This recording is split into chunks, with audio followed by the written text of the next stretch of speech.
I rank where the view is nothing less than phenomenal. For how I express and project from my abdominal. The only view better, both my daddy and my mama know. No living parents, my sons give me balance. My wife is my serenity, this mic is my identity. The world is foul enough, that's why I write without obscenities. Provoking danger with broken language and spoken anguish. Begging to get hurt, why would you ask to go through changes? Yes, Lord, life's a chessboard, master the angles. Control the tempo, be the one who holds the info. Acknowledge is just as deadly as machete swings. When spoken, the truth is as potent as that Medellin. While others swear the style is free, I just let it ring. Our time is undervalued, soldiers make us better kings. My family's on my shoulder, reaching after better things. Today I take the shot, for them I'd rather set the screen. My mama told me follow my dreams. My daddy told me get it by any means. Stand tall, make him bow to a king. But I've evolved, you can see the resolve. Look in my eyes when you speaking to God. Life and for those who we caught up in using what I was taught with the muse. I guess they call it proving I'm more than an artist. Penciling out my darkest while stenciling out a harvest. And storing what gets me from A to B, just like garages. Instrumental with collages. Envision what I've been drawing. Broadway to give you rhythm like the great Lena Horne. So bent on, found comfort in the storm. Find peace and on when you see them others perform. Organized chaos, outcasted like hey ya.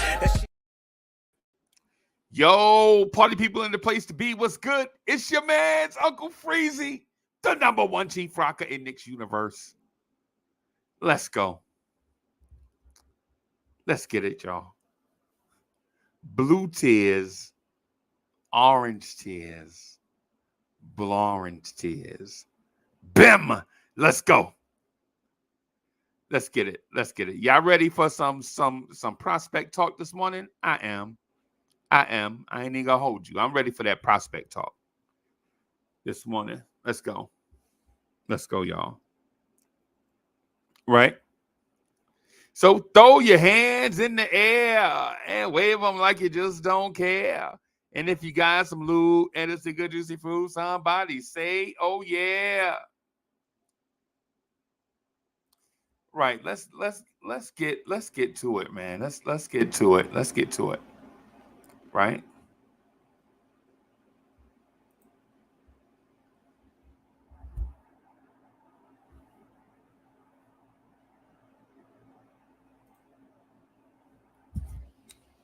So the right prospect can set your path or can set your franchise on a path for success.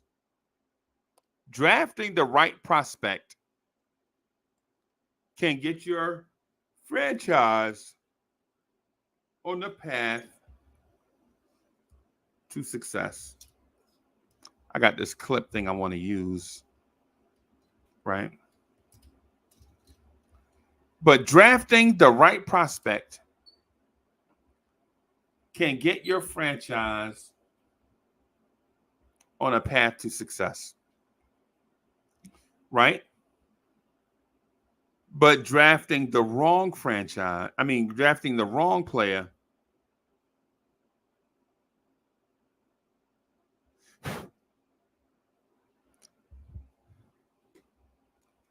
drafting the wrong prospect, right? Drafting the wrong prospect can set your franchise back. And so what I want to do is talk to you guys today. I want to talk to you guys today about the drafting the right prospect for the Knicks and drafting the wrong prospect for the Knicks, right? I want to talk to you guys about that, right? About the right franchise, the right prospect and the wrong prospect, right? Want to go over that, right? Bringing in the right guy and bringing in a player that might not be the fit that we need, right?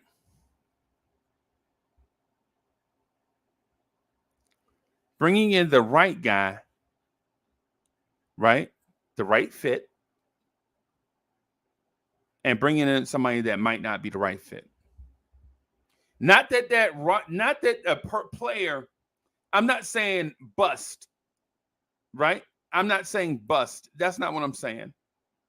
I'm not saying boom or bust here. What I'm saying is sometimes a player can be a good player, but might not be a good fit. And while they set you back, he won't destroy the franchise. Say, for instance, you draft, say, for instance, you draft another power forward.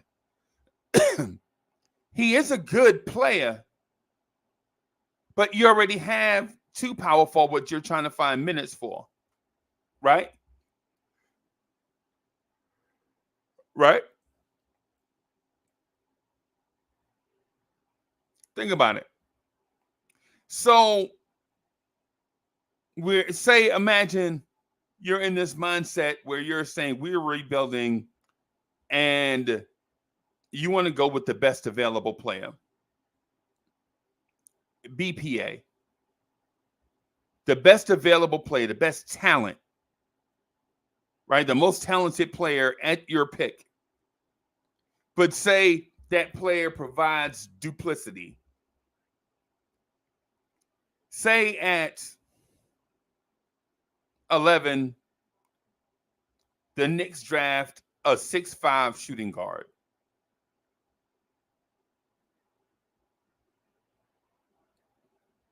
Six shooting guard. Right? Well, don't you have enough of those?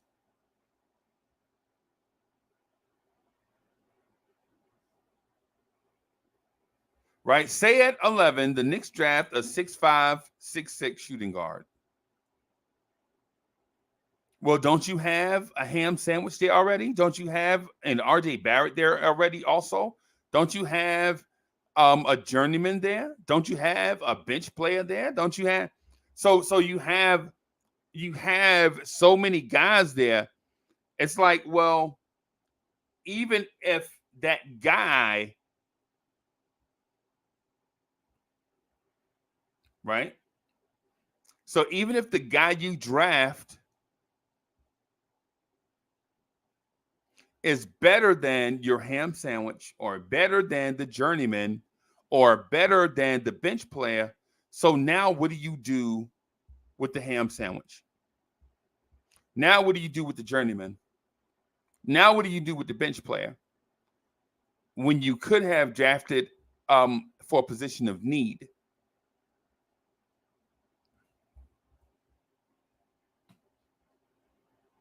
Wacko was in the building.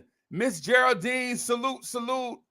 Ash, what's good? What's good? T. Williams, what's good? Pierre Moise, what's good? Pudge Nice is in the building. What's good? Hey, Tiff Smith, what's good? Cully Goat is in the building. Cully Goat is in the building. Almighty, what's good? What's good with you, JJ? What's good? I see you. My older brother, Mr. Vince, is in the building. Subliminal 209 is in the building. Rocking and rolling. Kev Guapo, what's good? Man, I see you. Eli M, what's good? Fashiza, what's good? What's good with you? I see you. Jet Life for Life. What's good? What's good? Los Knicks is in the building. What's good? Black University is in the building. Jay Boogie is in the building. Jay Boogie says, yo, just know everybody that's in the chat, you're the greatest form of life that God can ever create. Salute, 3 capital S's. Bim. Cully Goat says, no more 6'5", 6'6" guys, please. Nah, Cully, that's bruh.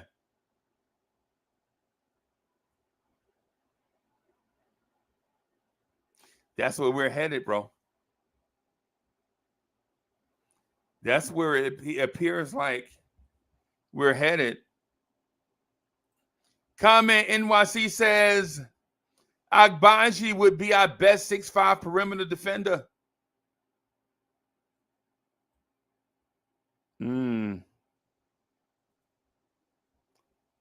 Wacko says 6'4" Grimes, small forward, no bueno.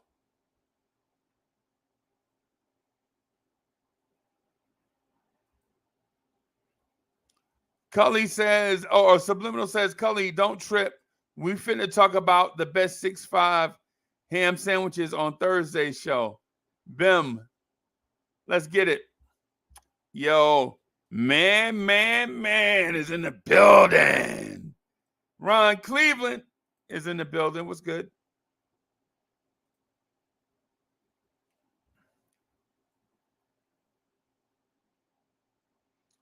What's good? So what I'm getting at, and what I'm getting at is I'm certain the Knicks are going to draft a great player. Right? I'm not knocking anybody's talent. I think this draft is more talented than what people let on. Does it have 11 or 12 superstar potential guys? No. Maybe 3 potential superstar guys. But here's the thing. There's a lot of talent in this draft. A lot of talent in this draft.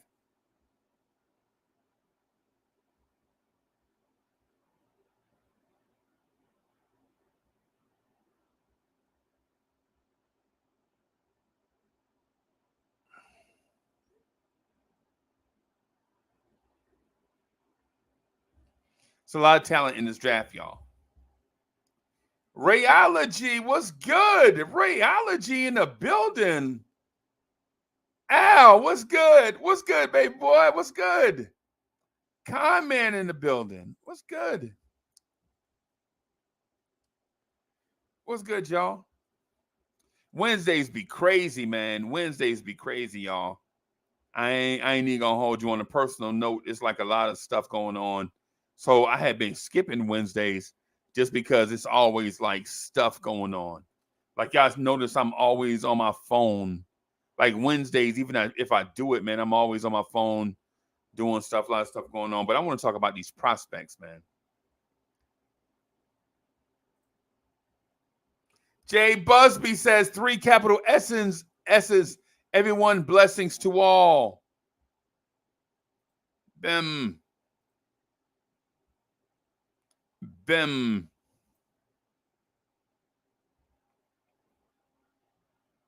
Right?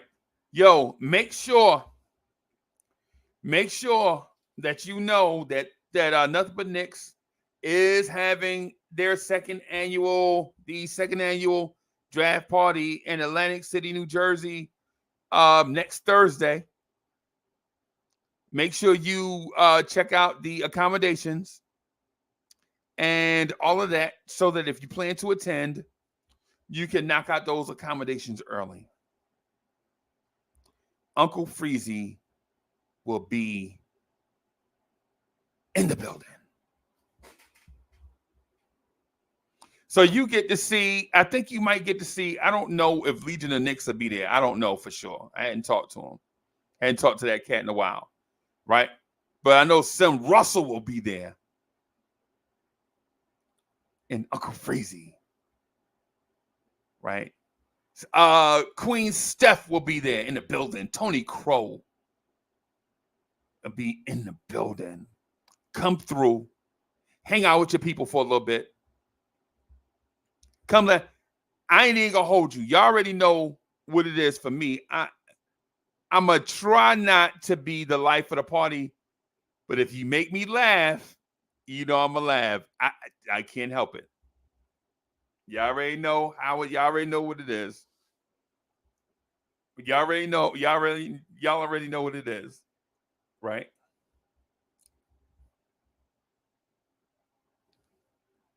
Almighty Finesse says, I'ma be there. And so just off rip, I already know we're gonna have a good time.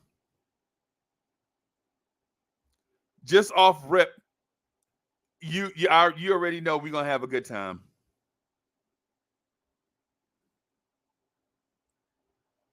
Right?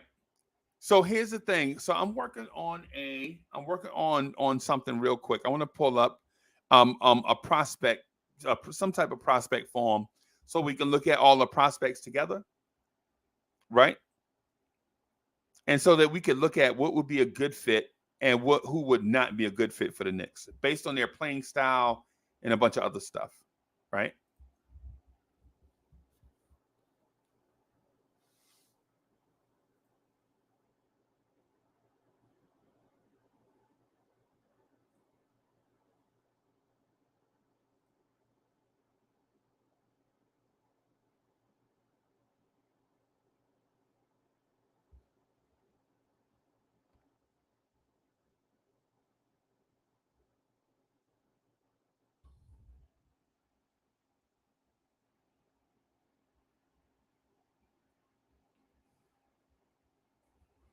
Hold on, let me pull this up. I want to share it with y'all.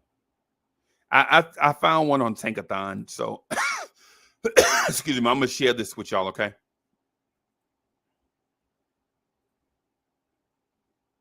Can y'all see that?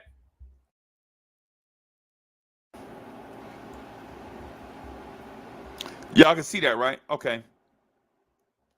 Here's the thing. So I have some prospects.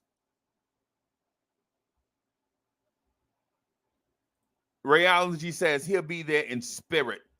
Bam. Okay. Okay. Okay. All right.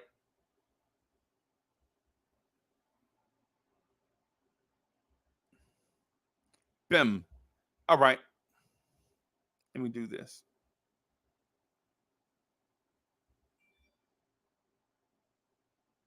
All right. So I have this thing pulled up, right? And just want to speak with y'all about this briefly. Let me see. Let me get this. Let me see if I can get this mic holder to work. Hold on.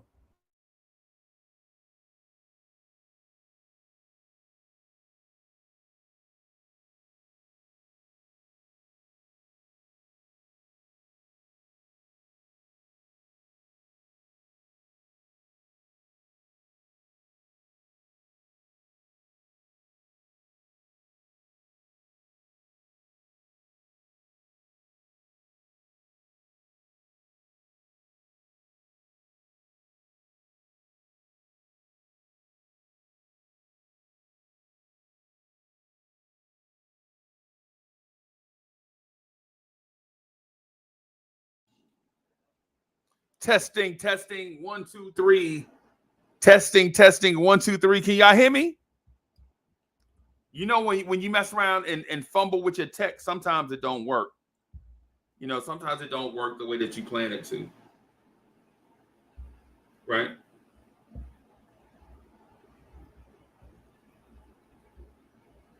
Right? Sometimes it don't work. Can y'all hear me? Can y'all hear me out there okay?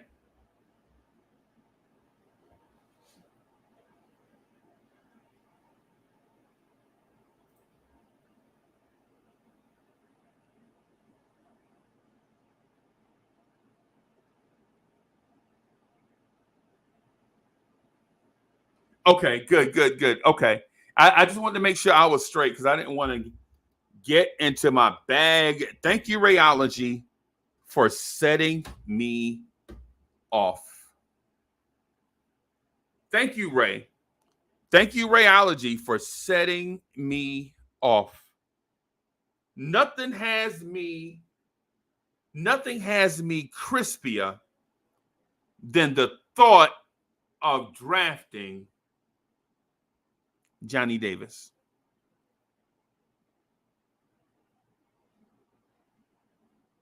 Nothing has me crispier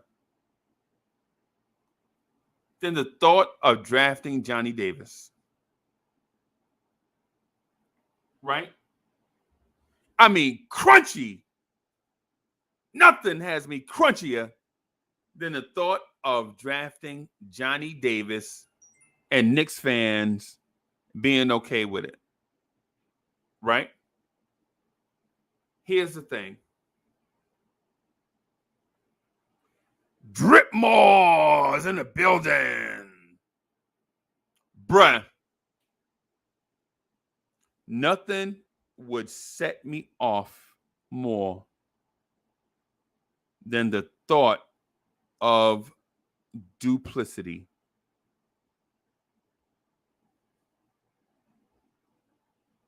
You telling me that you got all those smart people in a room that you pay well. You brought in what's his name from the Timberwolves. You brought in the guy from Nike. You brought in Walt Perrin. You brought in all these guys, and y'all are gonna draft a microwaved RJ Barrett.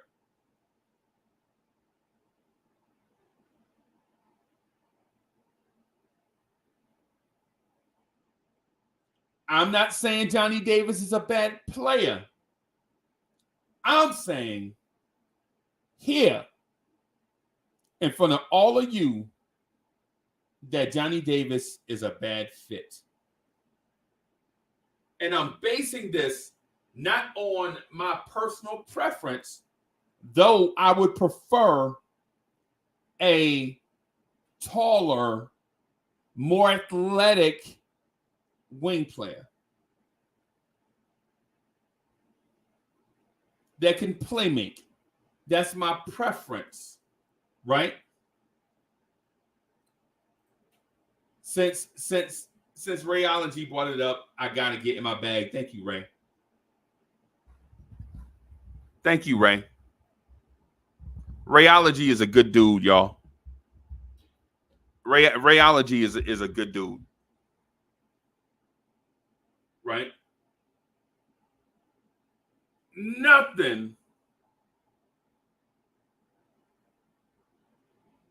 sets Uncle Freezy off more than the thought of duplicity. The thought that the Knicks will either draft an unathletic shooting guard. The Knicks would draft a undersized, unathletic shooting guard or a power forward. With all these positions of need, point guard, small forward, center, they would go with an undersized shooting guard. I guess Emmanuel Quickly is not enough at shooting guard. You know, an undersized shooting guard. You know, Emmanuel Quickly is not enough, so you go get Quentin Grimes.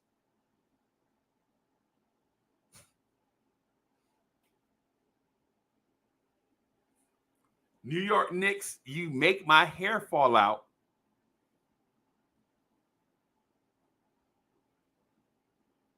Nothing drives Knicks fans more batty than an incompetent front office.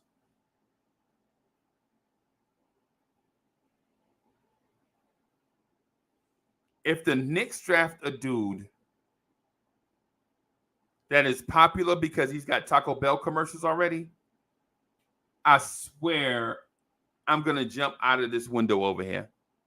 Now, I'm on the, calm down. I'm on the first floor. So if I jump out the window, I'm not really going nowhere. I'm just, you know, but listen.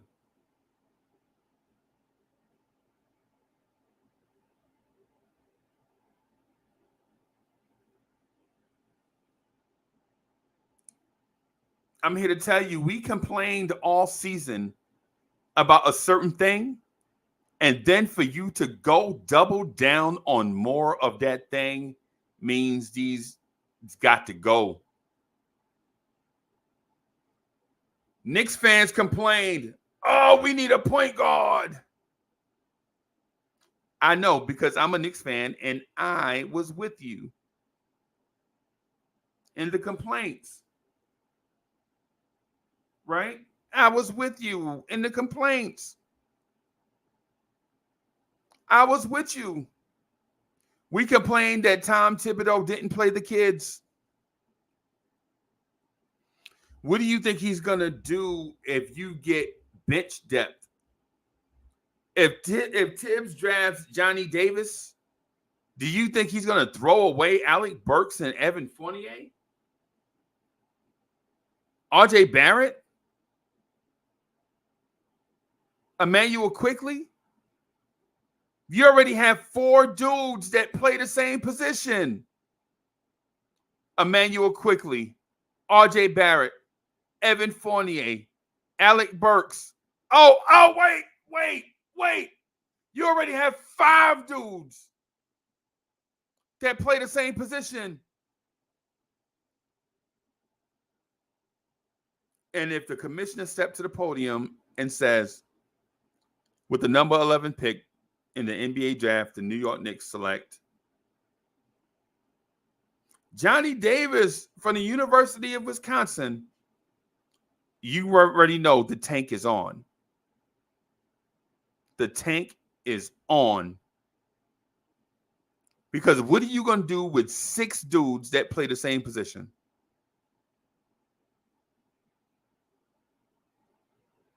What are you going to do with 6 guys that play one position? Are you going to play them at the 3? Wait a minute. A couple of these guys are undersized at the 2.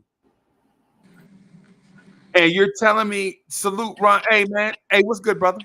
Ain't much, man. You struck a nerve with me too, man. Rayology, why you doing that early today, man? Why you doing that? Ray, what's good? Ray, what's good? Ray, and so Ray is smart, bro. What Ray did is actually pretty smart. He brought up a point and he referenced the source. You know, sometimes Ryan, people get on the shows and stuff, and they'll just say something random, yeah, and it don't have a rhyme or reason to it. Mm-hmm. Like, where you get that from? Right? Yeah. Like Rob the Nick talking about undersized guards don't win championships, and when Kyle Lowry and Fred VanVleet won the championship together. Donovan was a 6 man. Yeah. Shout out to the OG. Shout out to Rob, man. Shout out to Rob. Yeah, I'm gonna tell you what I was thinking about when you were talking about it, man. If they go after Johnny Davis, and we know they brought him in, Tibbs like him.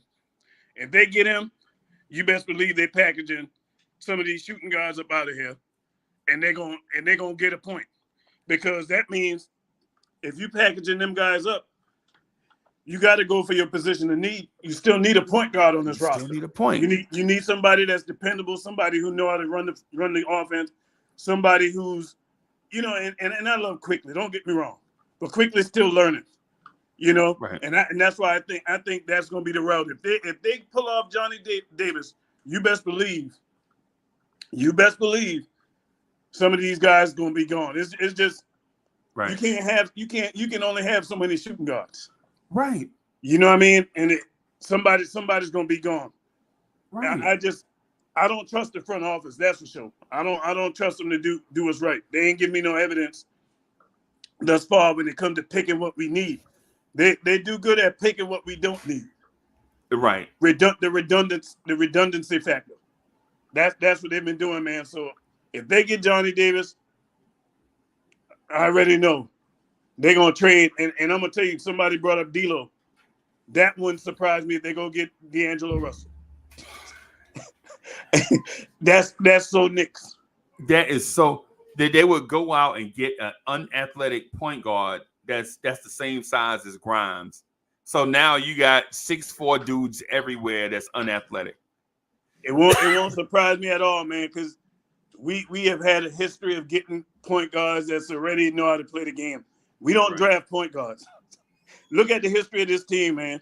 We don't draft point guards. We really don't. Right. I mean, right. Charlie Ward, we drafted Charlie Ward, Frank Ntilikina, and we drafted Mark Jackson and them guys and Strickland. Right. You know what I mean? So we really don't. The Knicks really don't draft point guards. Right. In my recent memory of watching this team, and Nate Robinson if you want to call him a point guard, really wasn't a point guard. He was an undersized shooting guard. Yeah, very undersized, and shooting, and love to shoot, and love to shoot. Yeah, jack him up. Yeah, yeah. We don't draft point guards, so I can see them really going the route, and especially when I think about the coach we got. His style, he like attacking point guards. That's going to attack, and if they can't get up to that 4 seed, we draft Johnny Davis. Because think about it. Right now, we got what? Almost, tomorrow be 1 week before the draft. Yeah. Right now, it's pretty much the time when they start trading away picks and them stuff start getting announced that, oh, somebody moved up in the draft. You see what I'm saying? Right. Because Thursday is right around the corner. Right around the corner, bro. We 8 days away. Yeah. So I just don't. It won't surprise me, man. I'm telling you right now, ain't nothing gonna surprise me with this front office, man. I must say. Okay. Yeah, I'm with you. I'm with you, bro. And so here's the thing. Here's the thing with it, right? Here's the thing. It would be classic Knicks for the Knicks to go get duplicity, and then say the search is on for other positions when they could have just addressed the position when they had the opportunity. Right? Because the thing, Ron, is this: we're not saying fix it, right? Mm-hmm. Can you at least address it? You know how people put Band-Aids on a cut, right? Yeah. Right. But the first thing you do is realize that there is a cut. Right. That's the first thing you do. Exactly. You realize that there's a cut. You're like, oh snap! I cut myself. Let me go get a Band-Aid. The Knicks don't even do that, man. They don't even do that. They don't even address the need first. You like everything. Okay, so we understand. Like Ron, we all both of us have been watching the Knicks for a long time, right? Yeah, and we know that there are going to be stretches when, say, there are going to be 2 or 3 years where you may not have a position. Yeah. Right. Like before Mitch, there was like a 7 to 8 year stretch where we couldn't find a center. Mm-hmm. Right. Like we brought in all these dudes, Kevin Seraphin, Jason, whatever his name is, the dude with the ponytail. Man, we had so many dudes, right? Jamal McGlaw, Cornette. All these guys, right? We signed Tyson Chandler in free agency. Yeah, we had Eddie Curry. Yeah, Jerome James. Oh God. Okay. Yeah. It's been a lot of it, man, and that's why, like when people hear us talk about certain things, man, you got to look at what we're saying in the context of a point guard. Right. The Knicks haven't drafted a point guard. We don't have a history of drafting point guards. We don't. Right. We don't. And anybody who say opposite, just go look at the history. Go look at it. Right. No doubt. And so Ron, what I'm saying is if you know this and I know this, 96 people in the chat right now. We just getting started, right? We ain't been on for but you just a few minutes. So we got like 96 people here, right? Yeah. And they know this, right? They know this. How do the Knicks front office not know this? You feel what I'm saying? Yeah. And if that's the case, why are they still here? If they Dr. Doolittle, you remember that cartoon, Mr. Magoo? Yeah. if Mr. Magoo was running the front office, why is he still here? If Inspector Gadget is running the front office, why is he still here? Yeah. And another thing, man, when you look at our history and what we do, man, we don't. When the last time we had a real impact player out of this draft? I mean, Quickly is good. KP? Maybe. KP, but the last real impact. Yeah. And before KP, I got to say David Lee. Yeah. David Lee was a stud. Underappreciated, but David Lee was a stud. Very, very underappreciated. I heard somebody argue me up and down saying that David Lee was empty stats. Man, and that's the worst thing. I ain't never. People love to say empty stats, man. So for one, if you play basketball on an NBA level, yeah, you're gonna have stats. Absolutely. Right? As soon as you step on the floor, you got a stats. You know what I'm saying? Even if it ain't nothing but minutes. Even if you don't grab nothing, pass nothing, make nothing, you out on the floor, you getting minutes. That's a stat. Yeah. Right? But David Lee was 20 and 10. You could count on him every night. And he was efficient and he showed up for work. Yep. You didn't have to worry about him cutting up on the sideline, doing any kind of antics or none of that. That guy was a true professional for this team, man. Yeah, and the thing I like about him is, and this is just me, and I'm not trying to say that, I'm not trying to push that on the chat, but the thing I like about him is he's a Christian, right? He legit loved God, right? Mm-hmm. That's the thing I loved about David Lee too. Like remember when he was here with the Knicks, the other 14 dudes on the roster was a mess. Not David Lee. David Lee was the opposite. High character dude, man. High character. Right, one of the a dude that worked for Madison Square Garden. I'll never forget. David Lee got traded to the Golden State Warriors to make salary cap space for Amari Stoudemire. You remember that? Yeah. Remember when Amari signed, he had to clear all this space for Amari, and so they did the sign and trade with David Lee because they couldn't sign him to a big deal and signed Amari, so they traded him to Golden State for a bunch of dudes. One of the dudes is their TV play-by-play man right now. I forget his name, but he was one of the Nigerian. Imagine a Nigerian shooting guard from Kansas. That was him. But anyway, so while he was at Golden State, one of the longtime MSG workers passed away. He worked for Madison Square Garden for 50 years, right? Mm-hmm. Nobody off the Knicks basketball team showed up to that man's funeral.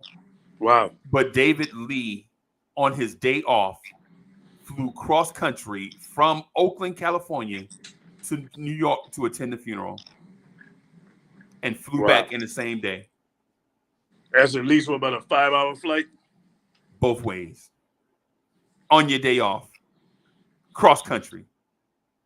And dudes lived in the city. And didn't even go.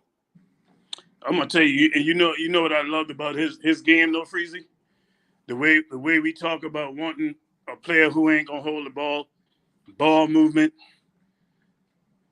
That was David Lee, and he was efficient. Yep. And he was efficient. Let me do something real quick.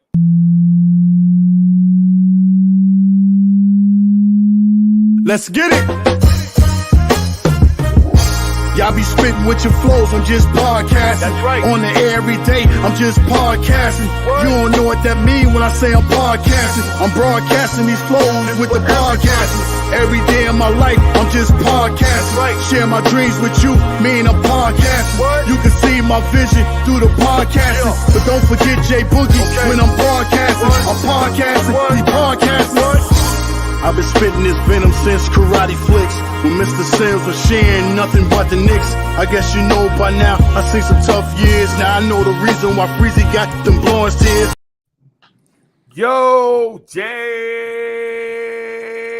Boogie is in the building. Ladies and gentlemen, get up for Jay Boogie. What's good, Jay Boogie?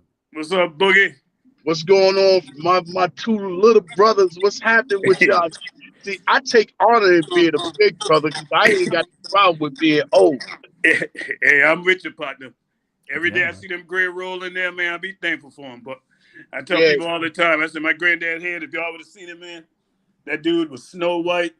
Them waves was spinning in his head. You know what I mean? Full head, man. When he checked up out of here, that thing was looking nice. And I always said, I want my stuff to be just like that. Yeah, man. That's what's up, man. Shout out to the greatest people, man. Everybody that's in that chat rocking along, man. Love, peace, and respect, and blessings to y'all. Hope y'all having a great day, man. And yo, you got Man up there. You gotta let that thing play out, man. There's a lot of celebrities in that song, man. You keep cutting the song off, and you be having them celebrities up there with you, man. Nah, man. Hey, man. I would love to, man, but I get DM'd and message back channel a lot about, man, you be playing the intros too long.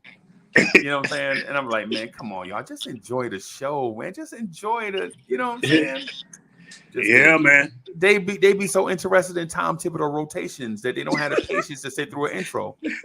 You know what I'm saying? I'd be wanting to. You remember when I was playing everybody intro like long? That way, what I was doing when I was playing the intro long is just give us a time to, you know what I'm saying, sit back, take a breath, maybe drink some water or something, or tidy up something while the person is preparing to come in or whatever. But Right. people like, nah, man, I love the intros, but they too long. I remember hearing that. Yeah, man. I get DM'd a lot for a lot of stuff, man. A lot of back channel messaging stuff like, Uncle Freezy, you don't be on the screen enough. And then I'll be like, well, sometimes I disappear and be gone. And be like, I know you be gone too long. You just let the panelists do whatever they want. I'm like, wait a minute, but you just said you is, you know what I'm saying? You can't have it both ways. You know what I'm saying? But anyway, that's neither here nor there. But Jay Boogie, you know what? The NBA draft is 8 days away. I'm super excited, right? I don't think, and I don't think the Knicks will miss on their pick. I do, however, say that we are in that treacherous, that dangerous situation of potentially picking a guy that's got good NBA talent that may not be a good fit for the team. Right? Like, say, for instance, if we draft a 6'4" shooting guard, what are we going to do with it? We have a 6'3" shooting guard in Quickly, a 6'4" shooting guard in Grimes, a 6'6" shooting guard in Fournier, a 6'7", 6'6", 6'7" shooting guard, and Barrett and Burks. Right? So what do we do with all them guys? You can't play them at small forward because that means you're taking minutes away from Cam Reddish, and we want to see Cam Reddish on the floor. Right? And you can't play him at point because you still have. Did y'all see that picture of Derrick Rose the other day? The one you showed? Oh my goodness. Yo, he looked like he was 53. Yeah, 1 year younger than me, boy. Big 3 league participant. Shout out to D Rose, man. Shout out.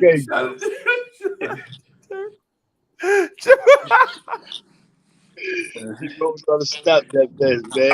I'm waiting for you to find a picture of Nerlens Noel with him going in the bank with a ski mask on. Man, because that's one you need to put up there because he been stealing James Dolan money all season. He ain't even got a weapon. He just doing his hand like that. He just doing his finger like that. I'm gonna go back and see if I can find that picture. But they had a picture of him floating, and he had them toe separators between his toes. You know what I'm saying? He get the toes done, man. What? Yeah, Nerlens Noel is on this wild character. Yeah, we got to get him up out of here, man. Every time I look at him on that bench, I get mad. Yeah. I you ball out the year before. Now you can't play. You come in the season hurt. And that translates to me you weren't doing the right things in the off season. Yeah. And the sad part to it is I think that cat is going to be here for a while. And unless you want to catch some picks. Yeah, he looks comfortable as a Knick. He kind of looks like y'all remember Buck Williams? Remember the dude Buck Williams? I said I was scared of the dude. He used to play for the Nets and the Portland Trailblazers. Right. Buck Williams was no joke. But at the end of his career, he was like the dude. He was comfortable being a Knick. Like Coach was on the bench. I need a big, strong power forward to go in there and get me 2 or 3 rebounds. And Buck was like, "Hey, man." Buck in the Portland days was no joke. Him and Kevin Duckworth. Oh yeah. Even with the Nets, him and Sam Bowie. Man, Buck wasn't no man. He wasn't no slouch. But you made me think about Herb Williams freezing. Oh yeah. Herb Williams survived a lot of regimes, boy. Yeah. Yeah.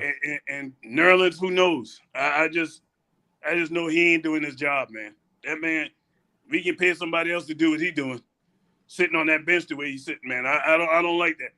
Yeah, I don't. I mean, I don't blame him. If you can get it, get it. If you can get on Exactly, it, get on yeah. it. Cut me a check, cut me a check. I gotta get at the people that keep cutting this idiot the checks. That's why he Yeah. can't pay bitch.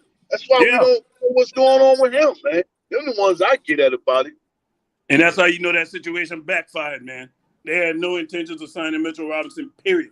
And if anybody tell me they did, you ain't reading the tea leaves. Because when they paid Nerlens, coming off that season that Nerlens did, it was signaling right there that Mitch wasn't going to be here because you're not tying up money in 2 centers. You're not doing that. Yeah. You know what I mean? So that let me know. When they did that, I said, oh, they using him. He's going to be Mitch's replacement. And then we'll tell you even further, going out and get Jericho Sims. And signing Taj Gibson to $5 million a year. That was the plan, but guess what happened? It blew up in their face because the guy can't stay healthy. Now they're trying to circle back to Mitch. And you don't think Mitch read that? And his agents, them guys ain't stupid, man.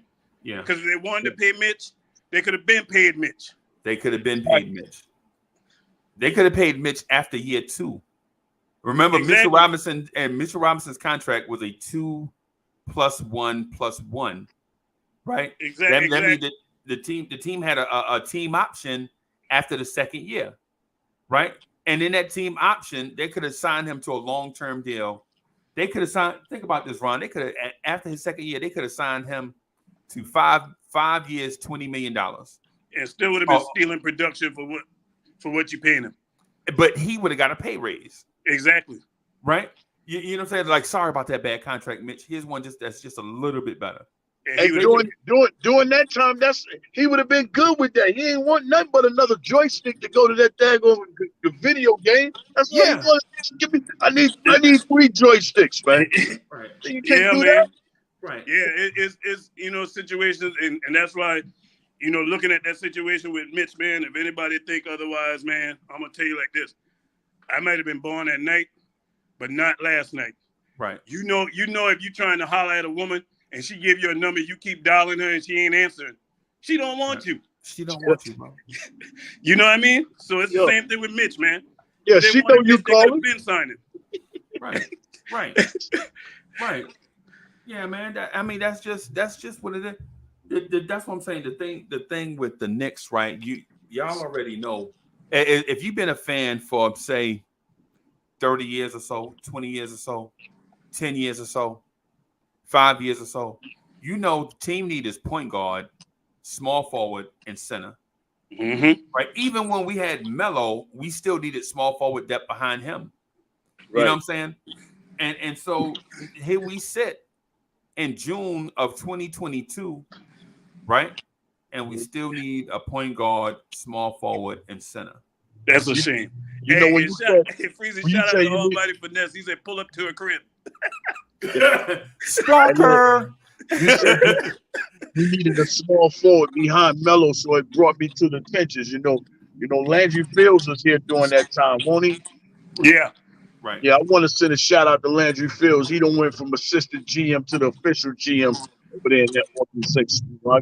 Give some props, to some, Nick people that be doing things, That's huge. So that's real big. Maybe we can call him and he can, do something with us or something. I don't know. Right. And see, that's nothing. You just took me there, J Boogie. Why you did that? Why you did that? You know where I'm getting ready to go? What's that? Relationships? Why we all these years they've been grooming Allen Houston, right? Yeah. Come on, man. You know exactly where I'm going. Yep. All them years of Allen Houston being groomed, and we ain't put this guy in the GM spot yet for the team. Right. You know why, right? You know why, right? Come on, man. Allen didn't want that spot, yo. Y'all got to finish paying me first, yo. Pay me my money first. That's crazy, though. It's crazy.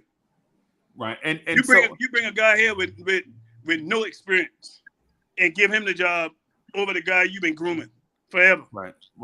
Come on. Didn't even give him the assistant Knicks GM job. They made him the GM of the. They gave him the GM of the Westchester Knicks job. Remember? Yeah. Right. Let him go do that first and groom himself and get better. Meanwhile, you ain't even offer him the okay. You ain't even give him the assistant GM job. Come on, Dolan. No. Dolan knows something. Dolan knows something that we don't know. Maybe Allen Houston ain't it yet, right? Maybe we want him to be it, and maybe he's not it yet, or they just doing him dirty. Well, Pudge Knight saying in the chat that Allen owned the farm team, so he spoke to him at Westchester. He's the GM of the Westchester Knicks. Yeah, that's what I remember him being the GM. I ain't know about owning the thing. I thought all that fall under Dolan's umbrella. And so Allen Houston is doing a good job at that, Ron. But what I'm saying is, if he's doing a good job at Westchester, think about this.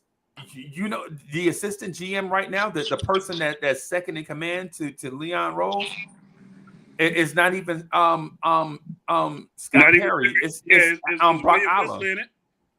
Isn't it William Wesley?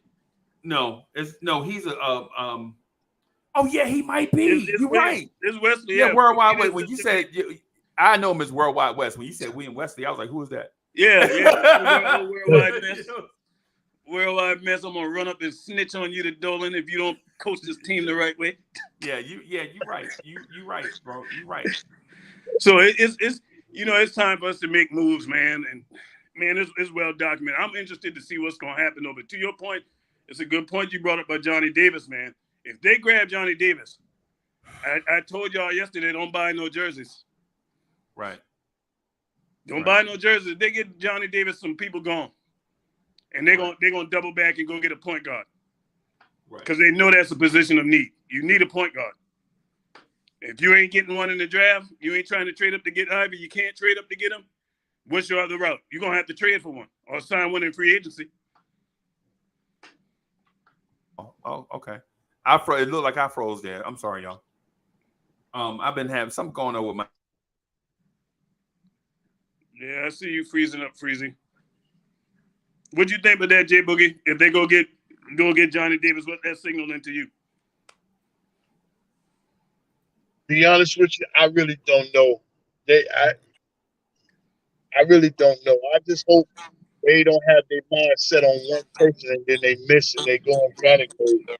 Just hope they got their eyes on several guys because there's a lot of guys between pretty much 5 to, 11 that they all pretty much do the same thing. So you can't miss. But yeah, we need as a general bad.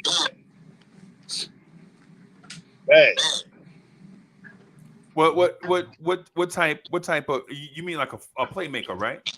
Somebody that's got a commanding presence. Somebody that can command the game. Like Smart is not a point guard, right? He's not a what you call a general point guard, but he's a commanding leader. You know what I'm saying?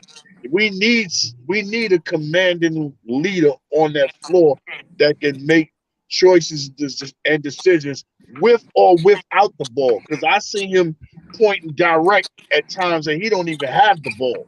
Right. Tatum, go over there. Take the ball over there. What you doing over here? Go over there. You know what I'm saying? Right. I see him do that in this series. I think Smart having the best championship series out of all them guys to me. Because he competes on every possession, right. Whether it's defense or offense. He's playing. He's balling out there. Yeah, I feel you, Jay Boogie. I would. So if we're talking about say, a playmaker, let me pull this up. I'm gonna share this with y'all real quick.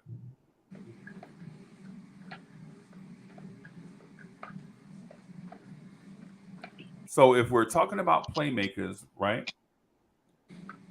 So Tankathon has about 8 playmakers. I can only put 7 on the screen, right?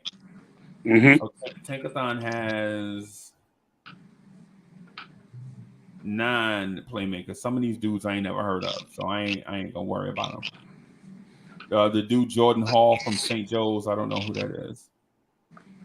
But I'll tell you what I would like, J Boogie.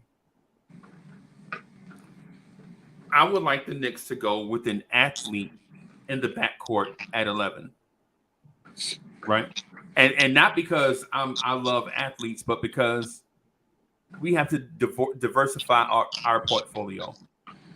Like the thing is if a team starts to trap us, like when teams get down to us, they'll run gimmick defenses. Ron, you play. Hey, both of you, Jay Boogie, y'all played ball in high school. Y'all know Absolutely. how. Yeah, y'all know how when you get like a 12-point lead in high school, how the other coach start throwing junk defenses at you to try to turn the ball over. Right. Like they'll run that 1-3-1, or they'll run some type of full court press or trap against you to try to get some turnovers, right? Teams do that against the Knicks in the half court. Like they legit know that the Knicks don't have a low post threat, so they bring their big up high to force the Knicks into either forcing up bad shots off the perimeter or forcing bad passes from the inside because you don't have a point guard, right? Knowing this, when teams get down about 20, they're like, okay, we down about 20. We wasn't really doing nothing.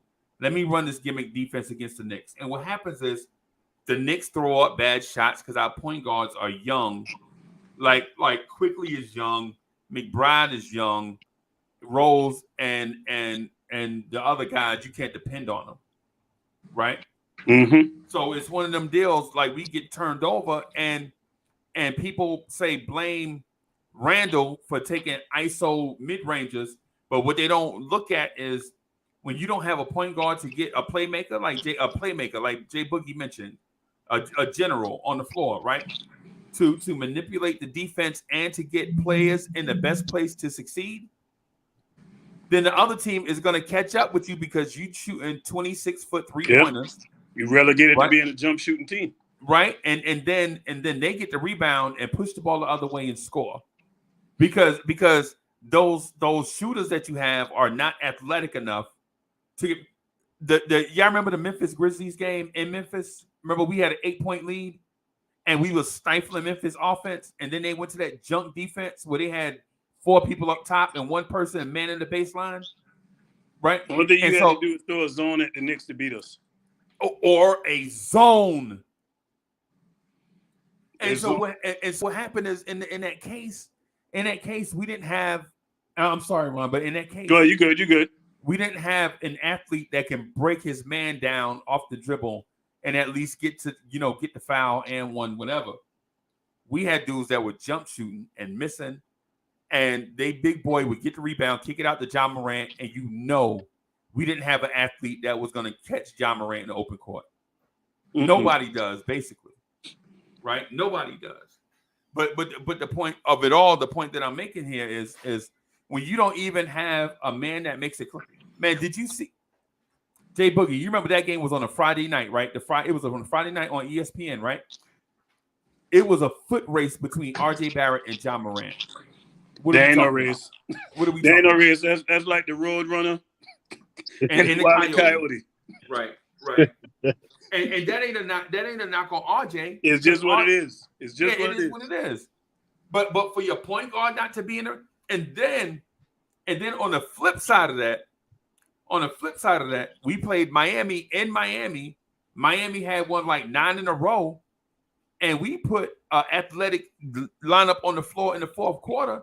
And we ran them down with just aggressive man-to-man defense because Max Strus, Tyler Hero, and Duncan Robinson are not athletes. So we did the same thing to them that the other teams did to us, and we got back, clawed back in the game and wound up winning, right? And so while occurrences like that are rare, that the Knicks have better athletes in the backcourt than another team, very rare. Probably Miami is the only team that I could think of. But when we do that to other teams, we are successful. Miles McBride looked like a legit NBA starter against the Miami Heat in that scenario, right? Mm-hmm. So why not go get these athletes so that you can at least have the flexibility to go to that lineup if it calls for it?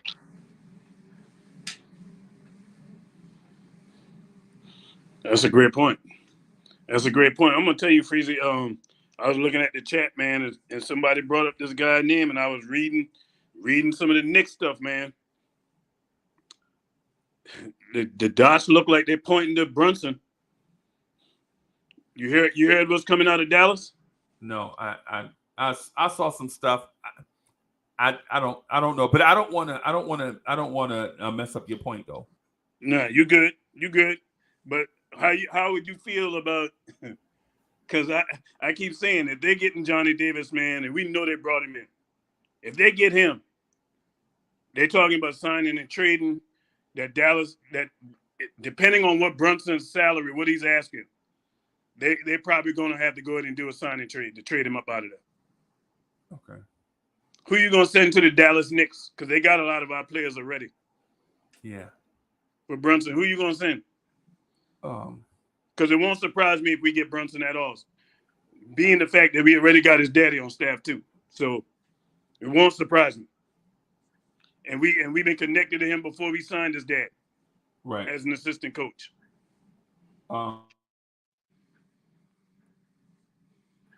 Mitch.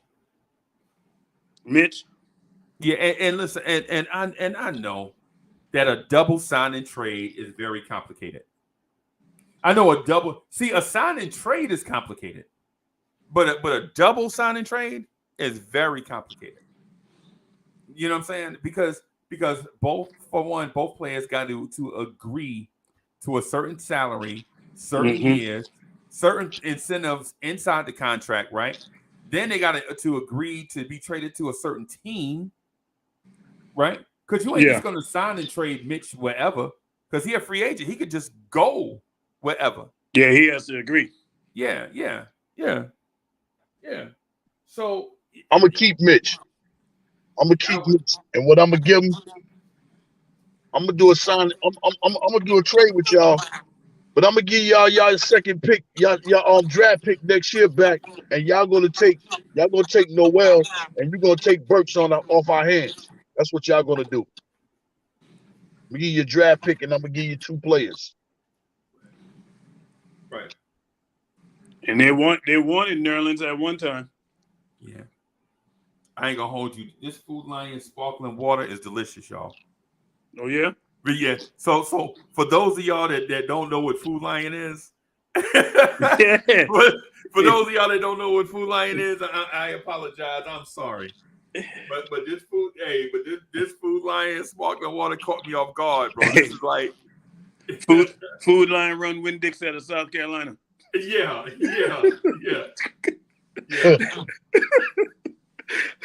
Yeah, man. Oh man.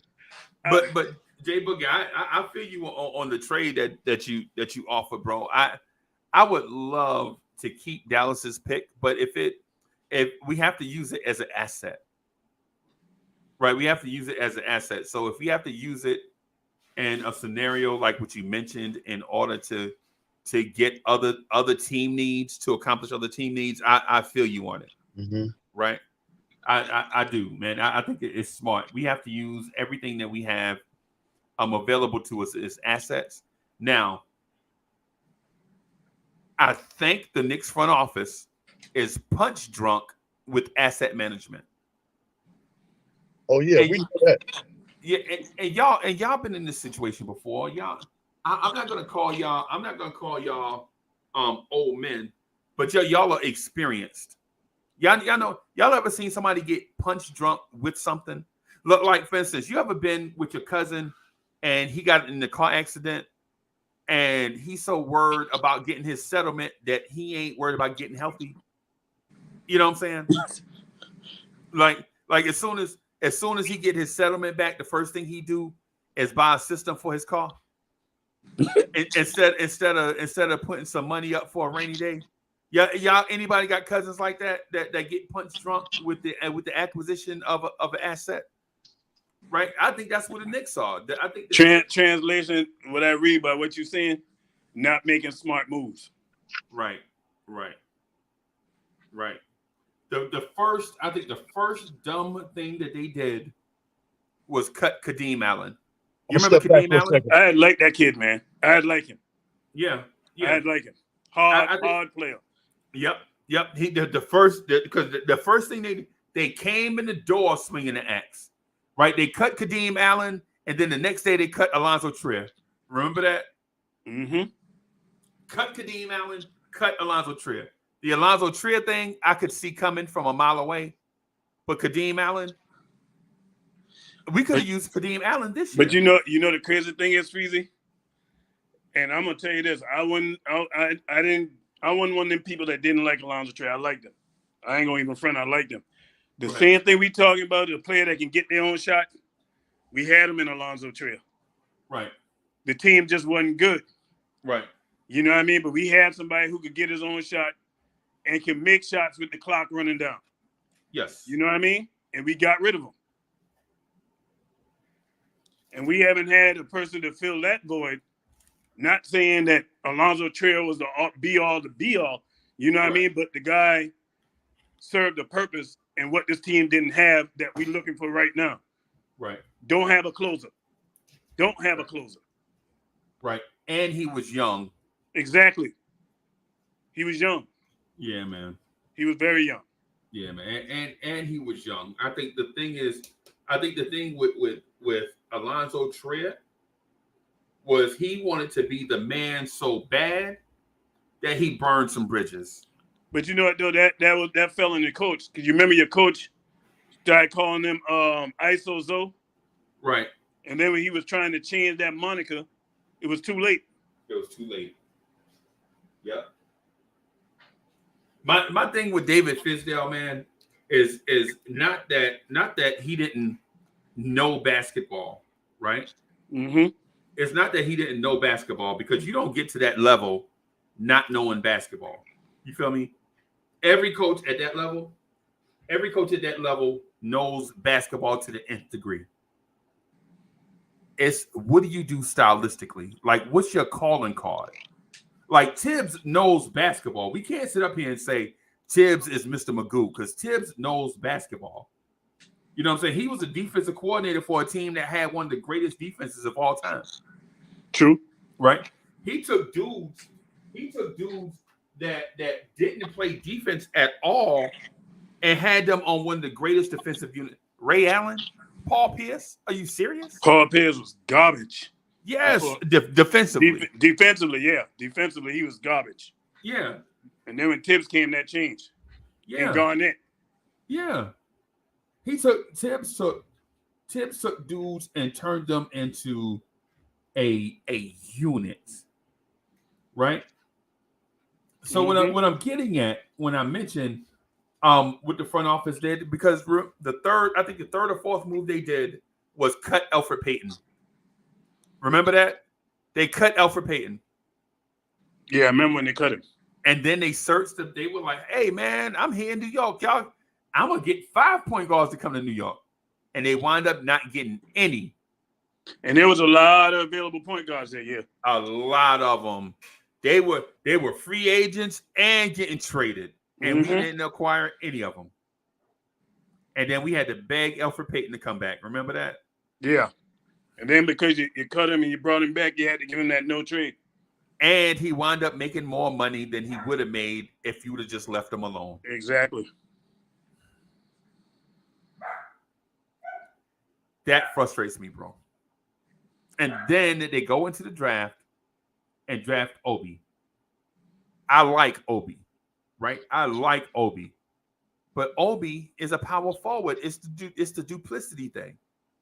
My problem with that, Freezy, and I hear what you're saying, because I like Obi. Everybody know I like Obi. Right. But my question, when they picked him, did they pick him knowing that they couldn't trade Julius Randle? You see what I'm saying? Right. Or did they pick him and then afterwards say, okay, we're going to trade Julius? Right. Because either way, it don't look good. Either way, they look like idiots. Either way. Because you don't draft. I want to say it probably was the first, because I think there was reports saying, and you can correct me if I'm wrong, people in the chat, that they were trying to trade Julius prior to drafting Obi, and nobody wanted him. Right. Nobody would take him. So if that's the case, why did you draft that young man? Right. And so I think it's the latter, Ron. Because here's the thing: how do you re-sign Alfred Payton and for him to be the point guard for Obi Toppin? Something about that didn't jive with me at the time, right? Mm-hmm. Because remember, they wound up bringing back. They had 4 point guards, right? So it was Payton, Austin Rivers, Frank Ntilikina, Dennis Smith Jr. Right? You know those are your point guards. Why are you drafting Obi Toppin? Yeah. I mean, it's a great point because his skill set tells you need a point guard that's going to get up and down the court and who has vision. Because Right. EP, as good as he was defensively, EP was not a good passer, and you knew this because he was limited in his vision because he only whatever side he was on was where the ball was going. Right.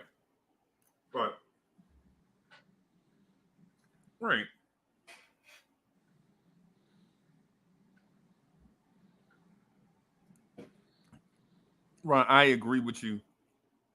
And here's the thing with the OB, and I'm sorry, y'all. I got Miss Mocha brought me some lunch because she knows she like you always at the computer. I'm always at the computer.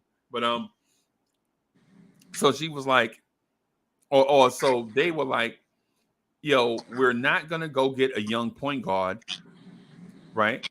We're gonna go get a veteran, and the veteran they wound up getting the surprise part was Austin Rivers.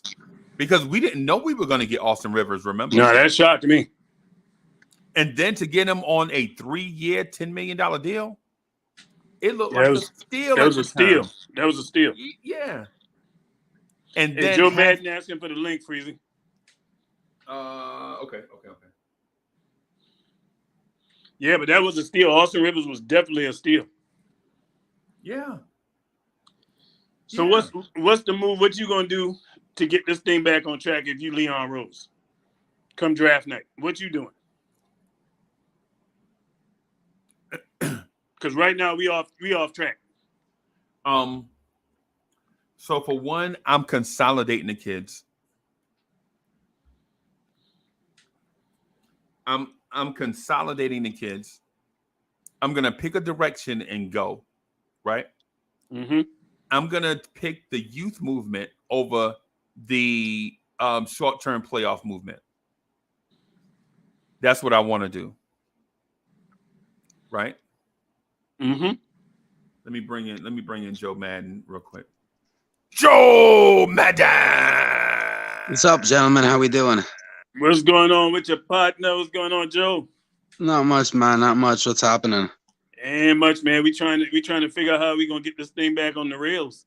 Because right now we derailed. Yeah. No, I just want to make a point about what you guys were saying about Obi, about the draft of Obi. It's like I get it, but at the same time, is if they have a vision, no matter who was in that position, if it was a backup power forward or a starting power forward was going to be ahead of Obi, if they believed Obi was their guy, and they're not looking inside the next it wasn't last year, this year, or maybe not even this year coming up.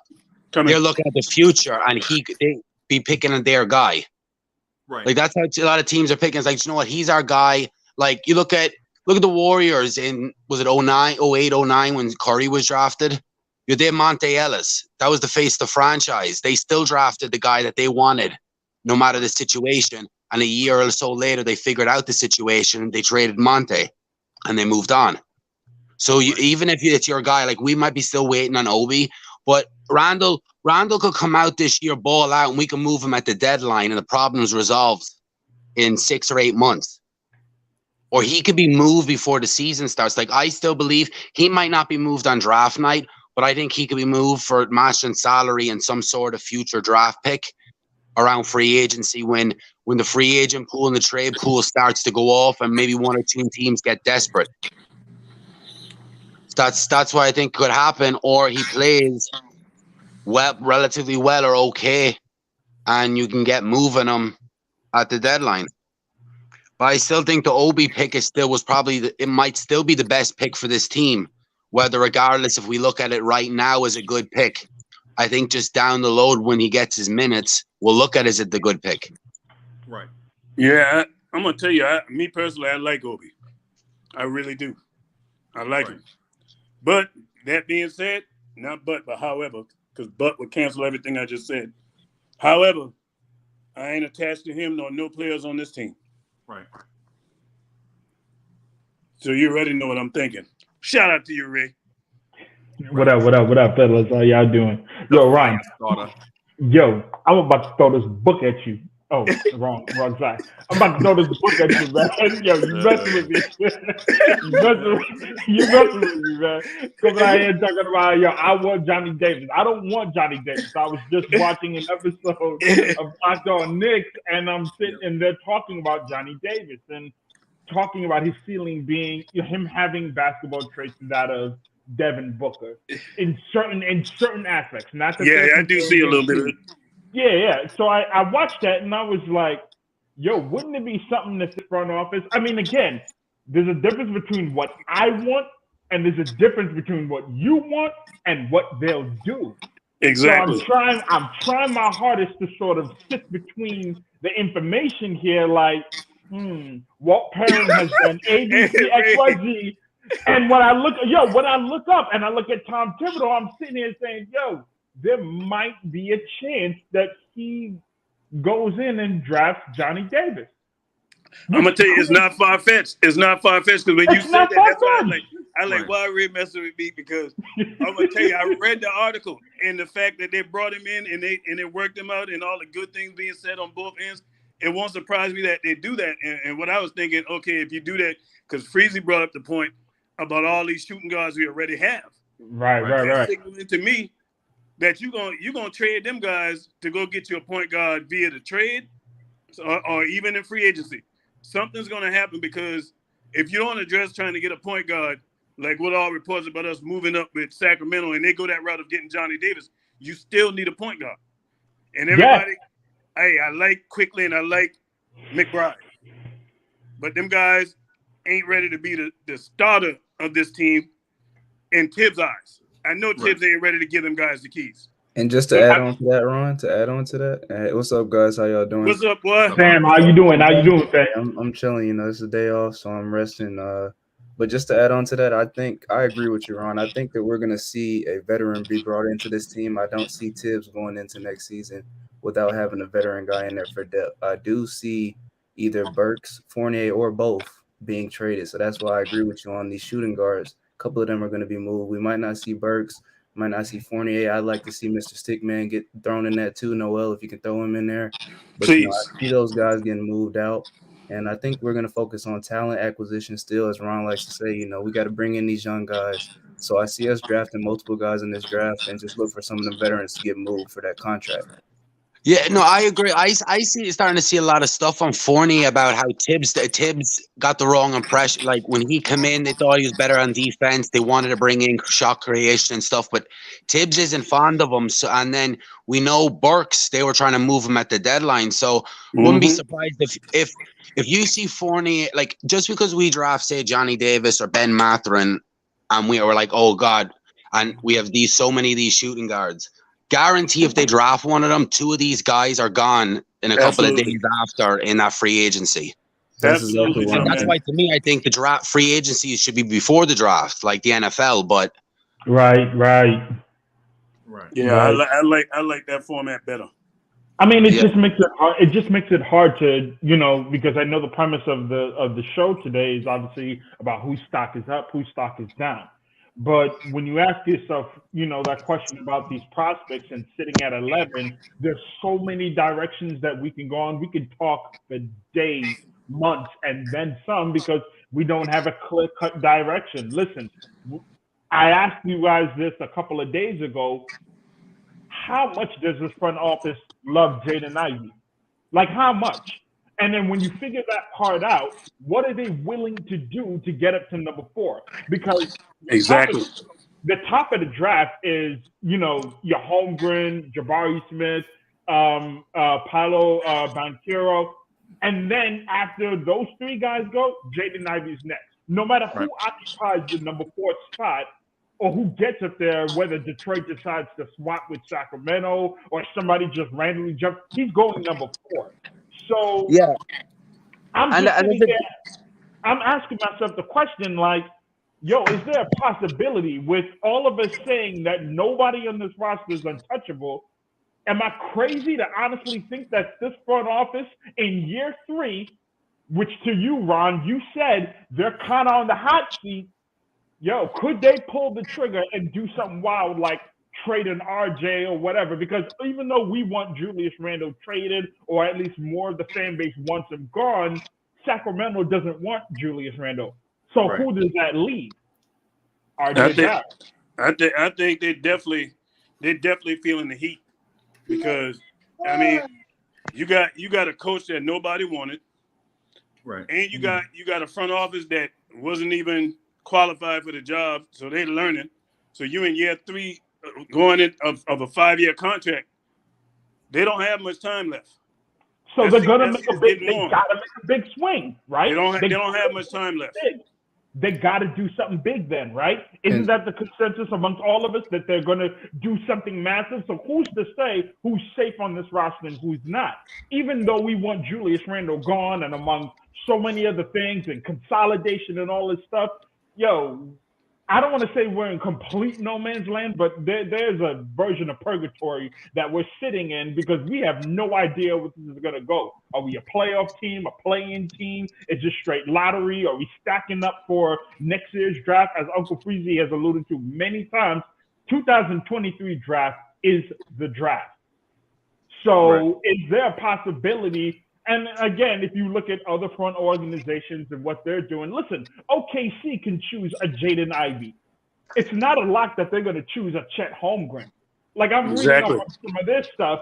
They can choose Jaden Ivey, and Sam Presti did a 3-hour final exit interview where he basically told us, yeah, we're going to tank. So basically. They could tank. I mean, so they can take Jaden Ivey and build that whole, have that sort of Russell Westbrook, mantra or whatnot, like they had when they drafted Russell Westbrook and Jaden Ivey. And I'm not saying Jaden Ivey is Russell Westbrook, but I'm just saying that they have a model where they could draft Jaden Ivey and then tank for 2023, end up with the number 1 pick, and you know who's going number 1. Yeah, them guys saying what Sam Presti does is he goes for impact. He goes for impact player at all costs, no matter what. Yep. Right. Impact player. Victor Wembanyama. He ain't letting them get past OKC. He's not letting them do that.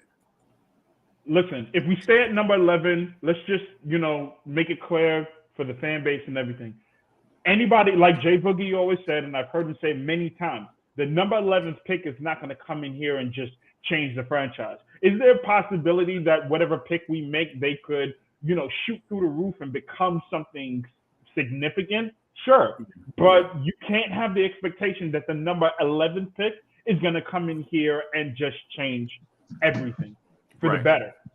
Yeah, if it happens, it'll be a shocker, but it'll be a great present for Knicks fans. It'll be a great thing. But at number 11, who I personally want, who I don't know if the Knicks will get, because I think Washington and teams like San Antonio have a case to draft this guy, is Dyson Daniels, because he's a connector. I'm not looking in this draft to swing a home run and get someone at number 11, unless I'm going to trade up to number 4 or get up in the top 5. But the reality is that if I'm going to sit at number 11, I need a guy who's going to unlock other guys, who's going to connect to other guys, who's going to get guys open, that's Dyson. Chop low. Yeah. What up? You know my thing, I hear you, What's Ray. good, Chop? I hear you. My whole thing is I'm still trying to figure out what is our identity.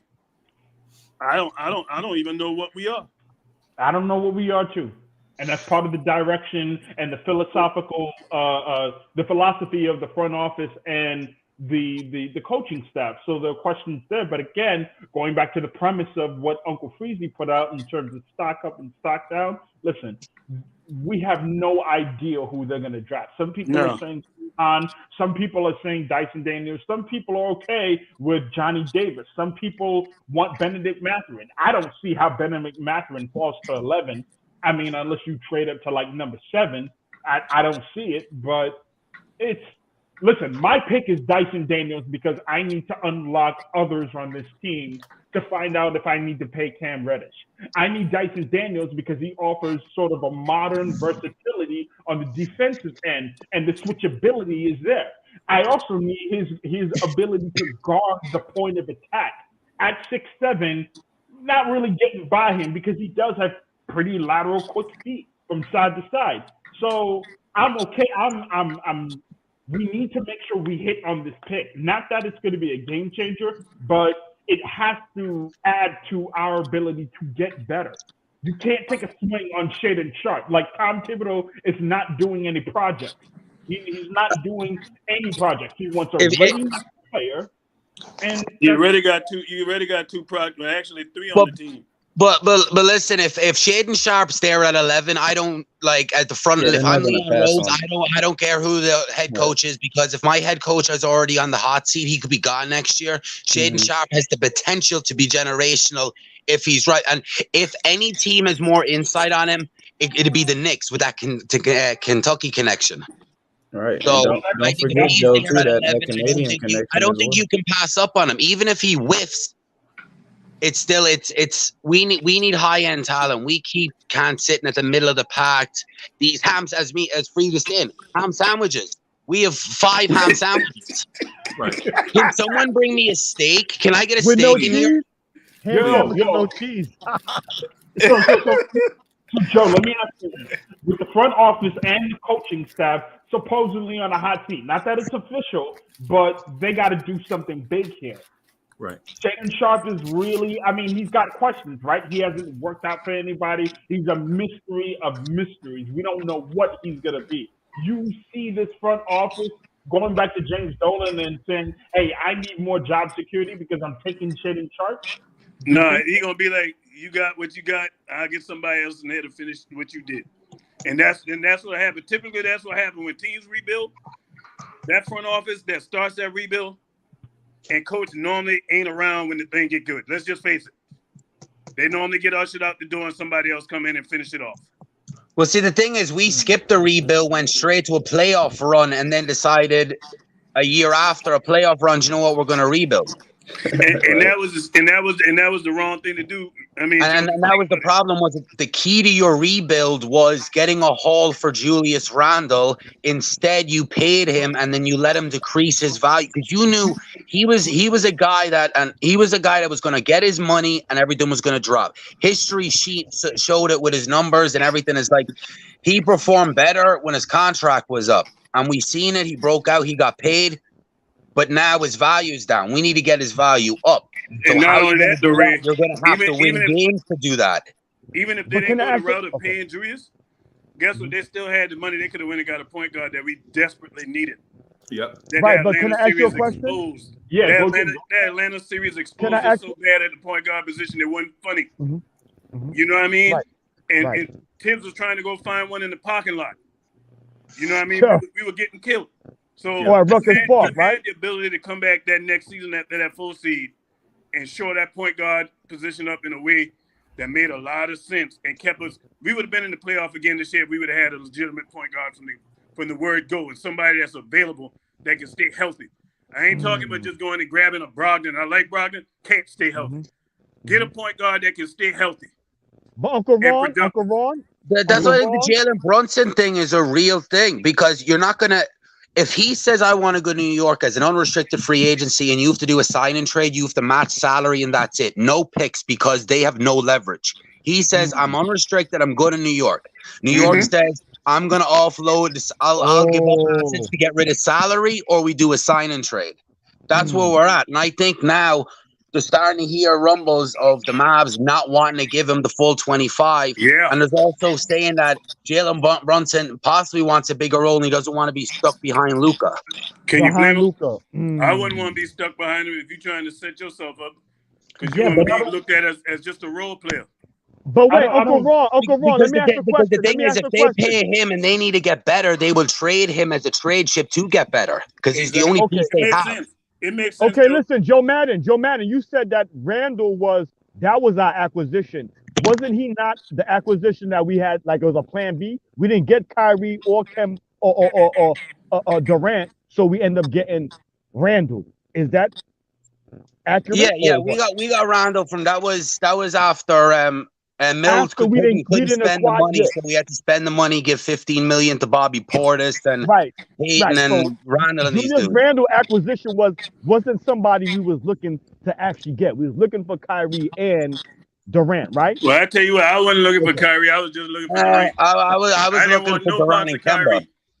I wanted No, Durant and Kemba. no, because you said Julius Randle. It was our our acquisition that we went to get him, but that was the leftover, or that was Plan B. Oh yeah, No, what I was that was their Plan B because they immediately pivoted and went straight to Julius Randle house as soon as free agency started. That was one of the first stuff that dropped after Kevin Durant and them guys was scooped up. Was Julius Randle? Right, that was the Plan B. Okay, I don't want to make it that was their seem for Plan B. people. Yeah, for the untrained ear and untrained fans and untrained eye, they'd be like, "Oh, I don't want people to think we was solidifying Julius Randle. We was trying to get, Okay. And Julius wanted to come here too. So Right, Julius Randle. The thing is too, you got to look at, right? Steve Mills and Scott Perry needed to do something significant. Or they was gonna get fired. And for right. They couldn't bring in ham sandwiches, and they knew it. Right, because they brought in ham sandwiches the year before with no cheese. Right, no cheese, no right? mayonnaise, They got a nothing. burger instead. They got McDonald's cheeseburger instead. Right. Not even. When you go to Central Bookings, you get that. He looked like a prime steak for about a minute, but then he went back down to a burger. They got a Central Booking sandwich. In context, the year before that, though, you remember the starting power forward was a dude named Noah Vonleh. Yeah. Right. The point Exact- guard was a dude named Good Emmanuel point. Fournier. He was Diesel. You know what I'm saying? Yeah. So they had to make some type of splash, and so the fact that Randall was on their radar the entire time, right, was it was my belief that they wanted to do Kevin Durant, Julius Randle, and Kyrie Irving, because immediately we knew Jimmy Butler wasn't coming here. Jimmy Butler told us he wasn't coming. Yep. Right. And Kemba Walker said out of his own lips back then, if you go get Kevin Durant, I'll come in. If you sign Kevin Durant, Jimmy Butler, and Zion Williamson, I'm coming. Yeah, if another max guy signed, he was gonna come. Yeah. Not just a max. He was specific, bro. He said Kevin Durant, Jimmy Butler, and Zion. So the Knicks had to get everything right for him to come. Right? And then now he here on bum knees. So that's why I don't show Kemba Walker no love, bro. There's no love lost between me and Kemba. Because in Boston, he played us. He sat in that Boston practice facility, and when a reporter asked him with his Celtics green on, he smiled and looked smug in the camera and was like, yeah, if they would have got Captain America, Kevin Durant, Superman, Zion, and yeah, I would have considered going. He wanted a Fantastic Four. yeah. That's why when all the stuff happened with Kemba now, I don't care. And then he come running back to New York when no one would take him after OKC. Nobody would take him, and now he talking about he glad to be here. I bet you are. Right, but in terms of the prospects and playmakers, though, at number 11, in terms of stock risers and players with stock dropping, the one player I want to stay away from is Malachi Branham. Yeah, I can't do Malachi Branham. You know what I'm saying? I did the thing in the beginning of this live stream. It was directed at Malachi Branham, right? Because you don't need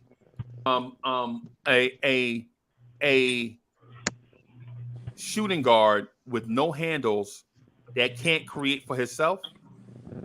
That's a defensive liability, and he's 6'4". You have players like that already. Right.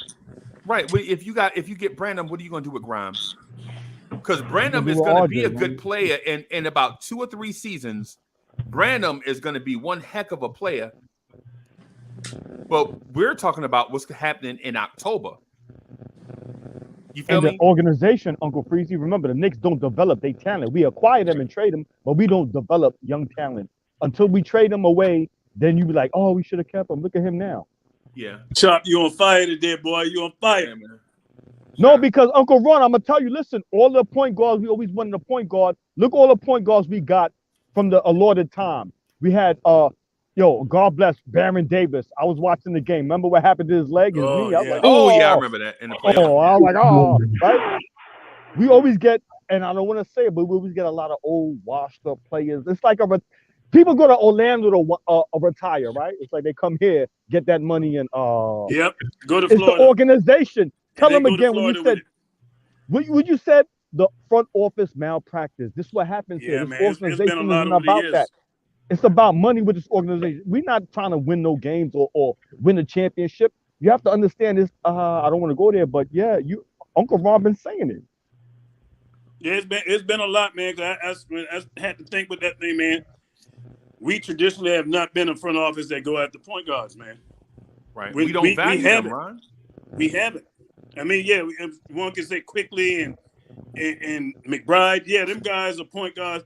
When we talking about, because the Knicks have been in position a lot of times to swing and jump up in the draft and get that dude. The last two dudes that I can remember us drafting that was bona fide studs that you knew day one when they came and they were going to ball. Rod Strickland. Right. Rod Strickland, Mark Jackson, and Ron Harper. But that was it. It's Derek Harper. But Ron. Oh, yeah, Derek Harper, yeah. but the Mark Jackson thing, though, you got to take it in. Mark Jackson kept showing up to training camp at 240 pounds. 6'1", 240. Every training camp, Mark Jackson is overweight. Even without cheeseburgers. Yeah, and Rod Strickland is coming to training camp. Think about this two-year window. Rod Strickland coming to camp looking like a Kyrie Irving, right? But he's coming. Imagine Kyrie. It's like what happened to Brooklyn this year. It's the reason why James Harden ain't in Brooklyn, because you got a Rod Strickland and you got a Mark Jackson, a fat ball handler, and James Harden, right? And why you letting the fat out of shape a double cheeseburger? Right. Why you letting the fat out of shape dude run the point when the other dude is a Hall of Famer? Remember, didn't Mark get Rookie of the Year? Yeah. Mark was tough, man. No, I'm not saying he was a bad player, though. I'm not saying he's a bad player. I get your point. I get what you're saying, though. I get what you're saying. But that's really the last time. Charlie Ward, when we drafted Charlie Ward, nobody expected Charlie Ward to be what Charlie Ward became. Right. The Heisman Trophy dude. You know what I mean? Yeah. Because I still say the NFL owe him money for doing him the way they did him. That guy's been in the NFL, period. And for those that don't know Charlie Ward, look at Kyler Murray from the Arizona Cardinals. That Charlie Ward is him, but better. Him, but better in the 90s. Better arm. Had a better arm. And on third downs, man, I remember this dude. Just y'all just go with me on this. They play in Miami. They play in Miami, right? Miami had beat them like 5 years in a row. Remember, Miami was the reigning college champs, right? They had beat Florida State for like 5 years in a row. And Florida State would lose the game every way imaginable. They would fumble it, kicker would miss a kick, whatever. They line up. 17 comes to 17 is doing his hand signal to a dude number 80 out on the wing, a dude named Kevin Knox, right? He look at Knox. He like, it's do or die. It's do Senior or die right or here. Junior? It's not the one you think about. Chop. You got to pay attention. Just listen. I'm gonna tell you. No, Ron so he do the hand signal out here, and the dude Knox is an overachiever. He the dude that has average talent, but gets every ounce out of his ability because he's got heart. This dude Knox out here on the thing, he is the heart dude. He barely made it to Florida State. He barely got on the field with Charlie Ward, all that stuff, right? It's 3rd and 17, right? Soon as they snap the ball, a dude named Warren Sapp is reaching for Charlie Ward. Soon as he snaps, he's like, oh, snap. A dude named Warren Sapp is already on him, right? A dude named Rohan Marley is already on him, right? Charlie Ward scrambles out and he flicks his wrist like, and you know you got a strong arm when you flick your wrist and you can hear the football sizzling. You know what I'm saying? He flicked his wrist, and this dude jumps in front of a DB, catches the ball, and almost get his head knocked off. Right? Knox is laying down there holding the football like a baby, like a newborn baby. Like, I ain't gonna drop this thing for nothing. And he just laying there, right? And he all concussed and everything. And they like, Knox, you all right? Knox, you all right? He don't care if he all right. You know what he asking him? Did we get the first down?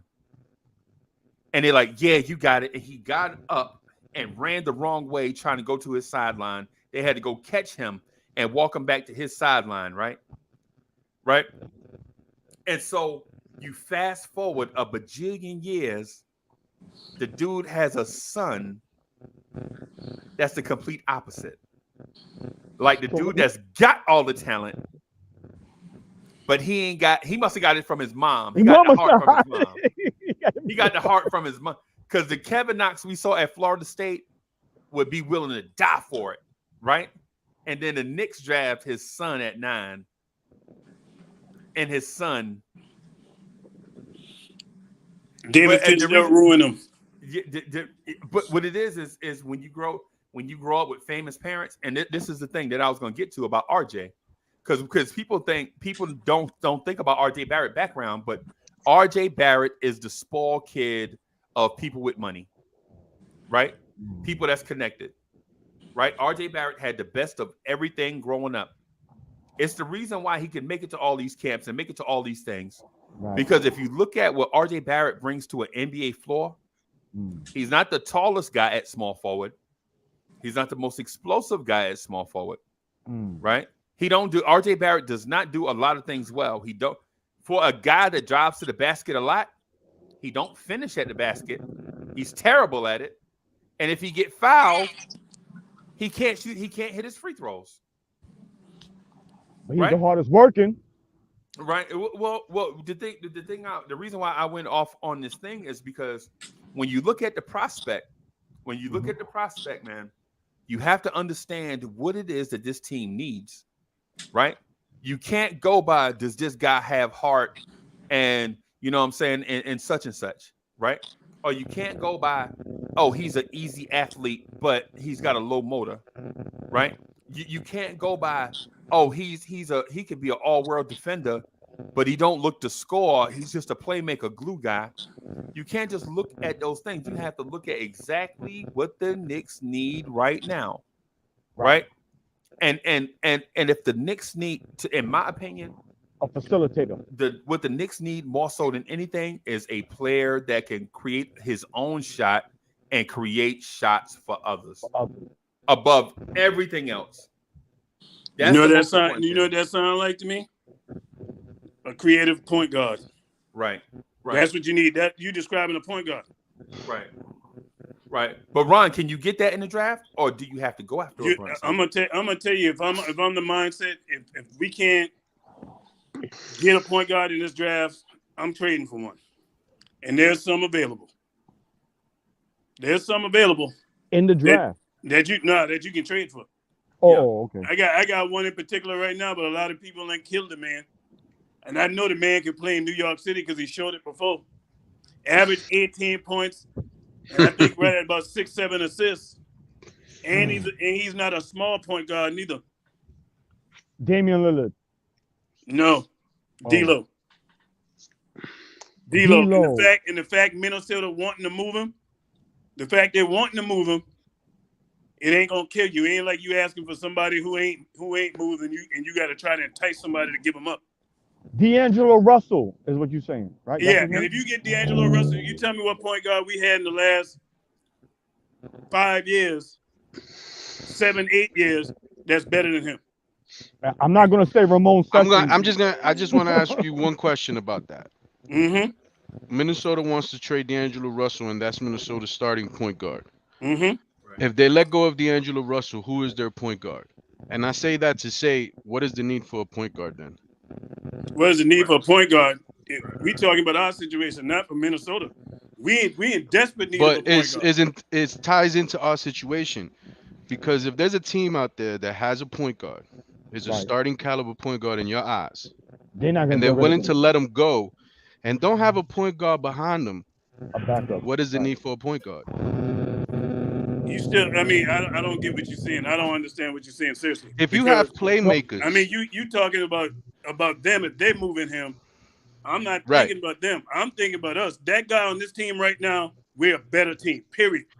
I hope. Okay, I want you to try to understand what I'm trying to say. But then he want to play with Cat. If a team has a point guard in your eyes, aka D'Angelo Russell, right, and they don't have a backup. Follow me.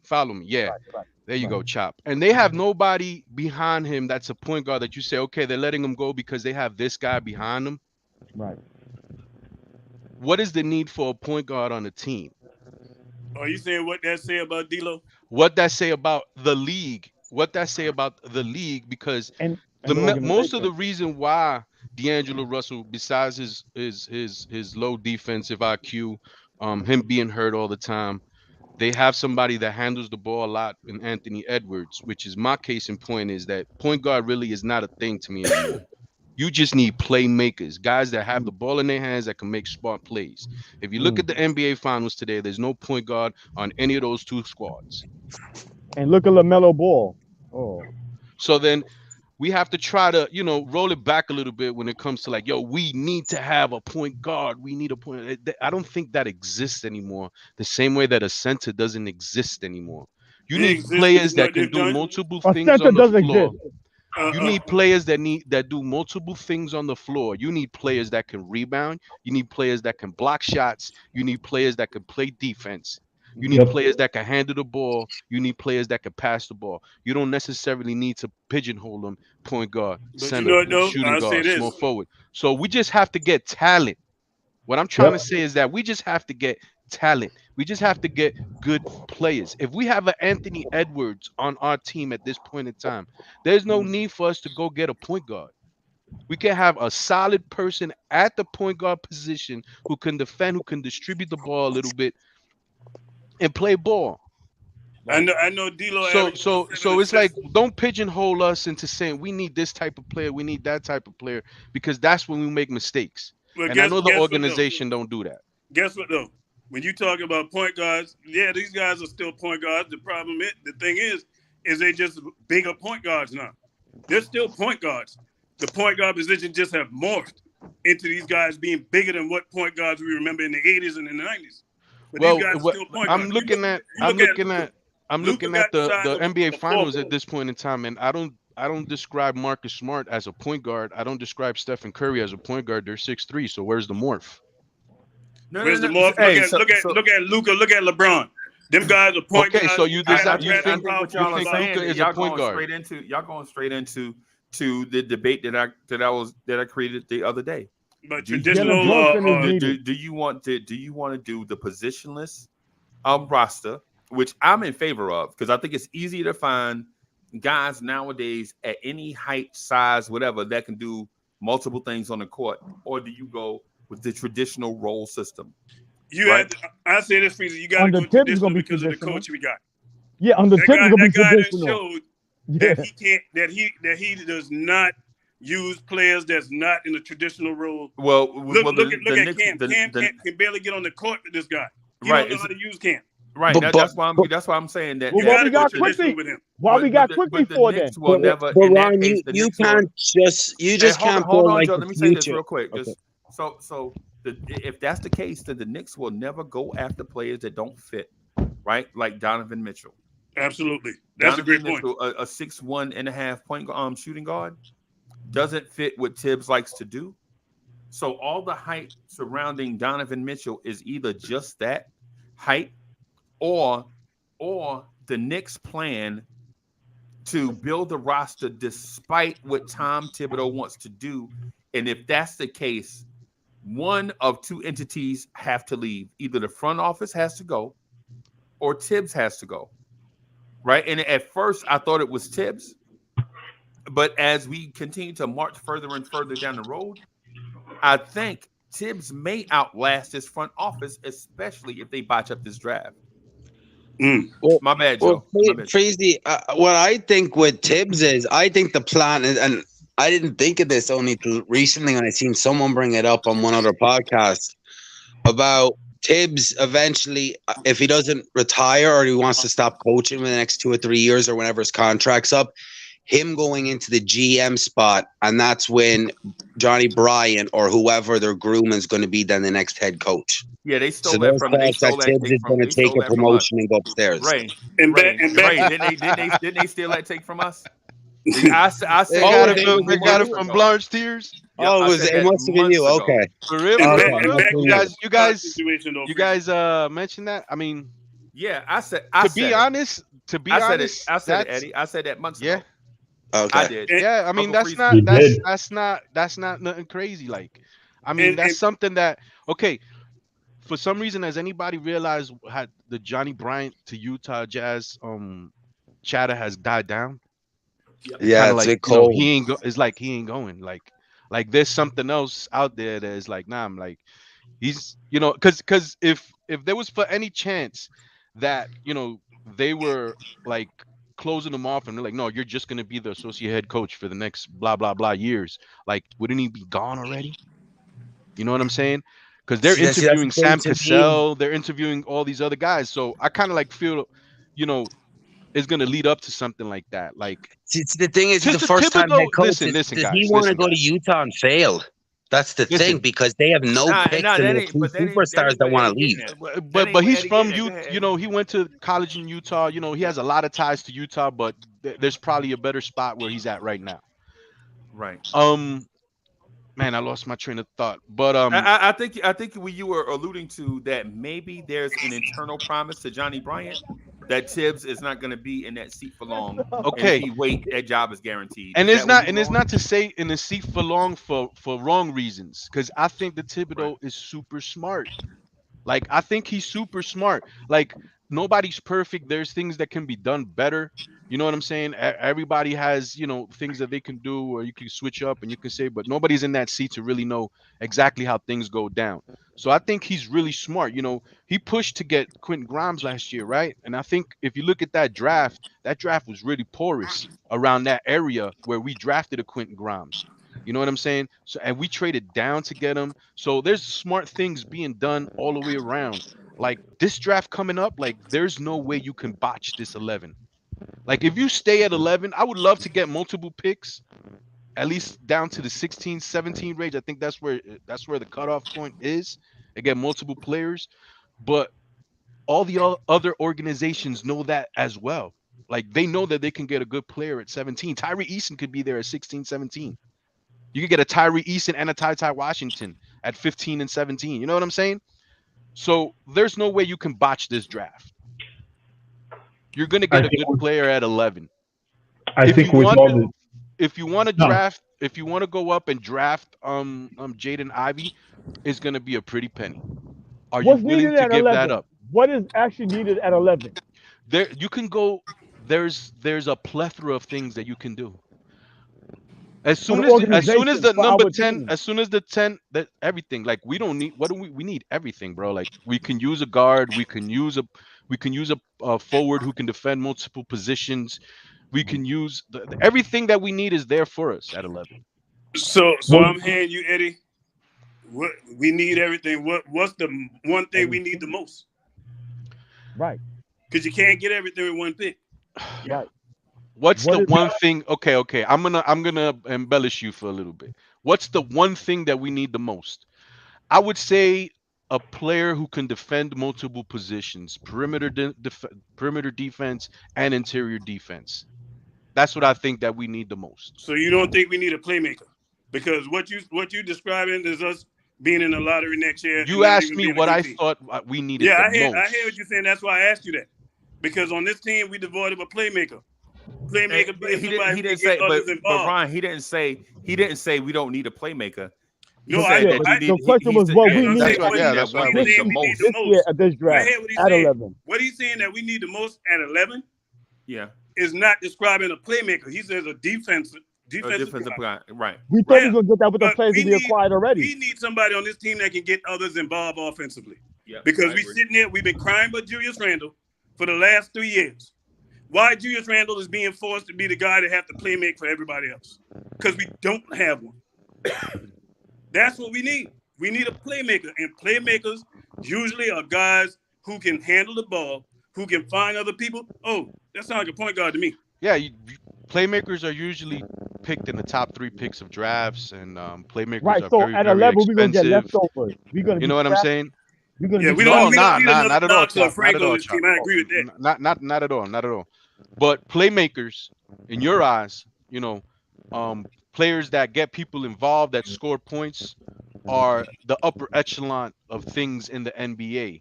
They don't grow on trees. It's not easy to get them. You know what I'm saying? Yep. Somebody that's going to stay on the floor, somebody that's going to be your franchise player, somebody that's going to shoot the ball, and somebody's going to pass the ball. So we need a Are generational very, very, player. very expensive. If you don't have the money to go get a Chevy Tahoe, I'm gonna buy a Toyota Prius. you're gonna get something a little bit less expensive. Yeah. Right. No, not me. If that's not in the budget, if that's not in the budget, I know, but if that's not in the budget, you know what I'm saying? If that's not in the budget, those players are super, super expensive. Donovan Mitchell, okay, let's put Donovan Mitchell in that scenario. Donovan Mitchell is super, super expensive. Donovan Mitchell is RJ Barrett, Obi Toppin, 3 first-round picks, your whole squad. And a man quickly, yeah. So you have no pick this year. You have no pick next year. You have no pick the next year after that. You don't have Obi Toppin anymore. You don't have RJ Barrett anymore, but you got Donovan Mitchell. Right, we getting rid of everybody else. Another Melo situation. So so it's not easy to get those guys. It's not easy to get those guys. You know what I'm saying? The whole vision of this team will change. If they do that, they're going to get win now players. And to me, I don't even think Donovan Mitchell is that upper echelon. He's barely top 15 of the upper echelon.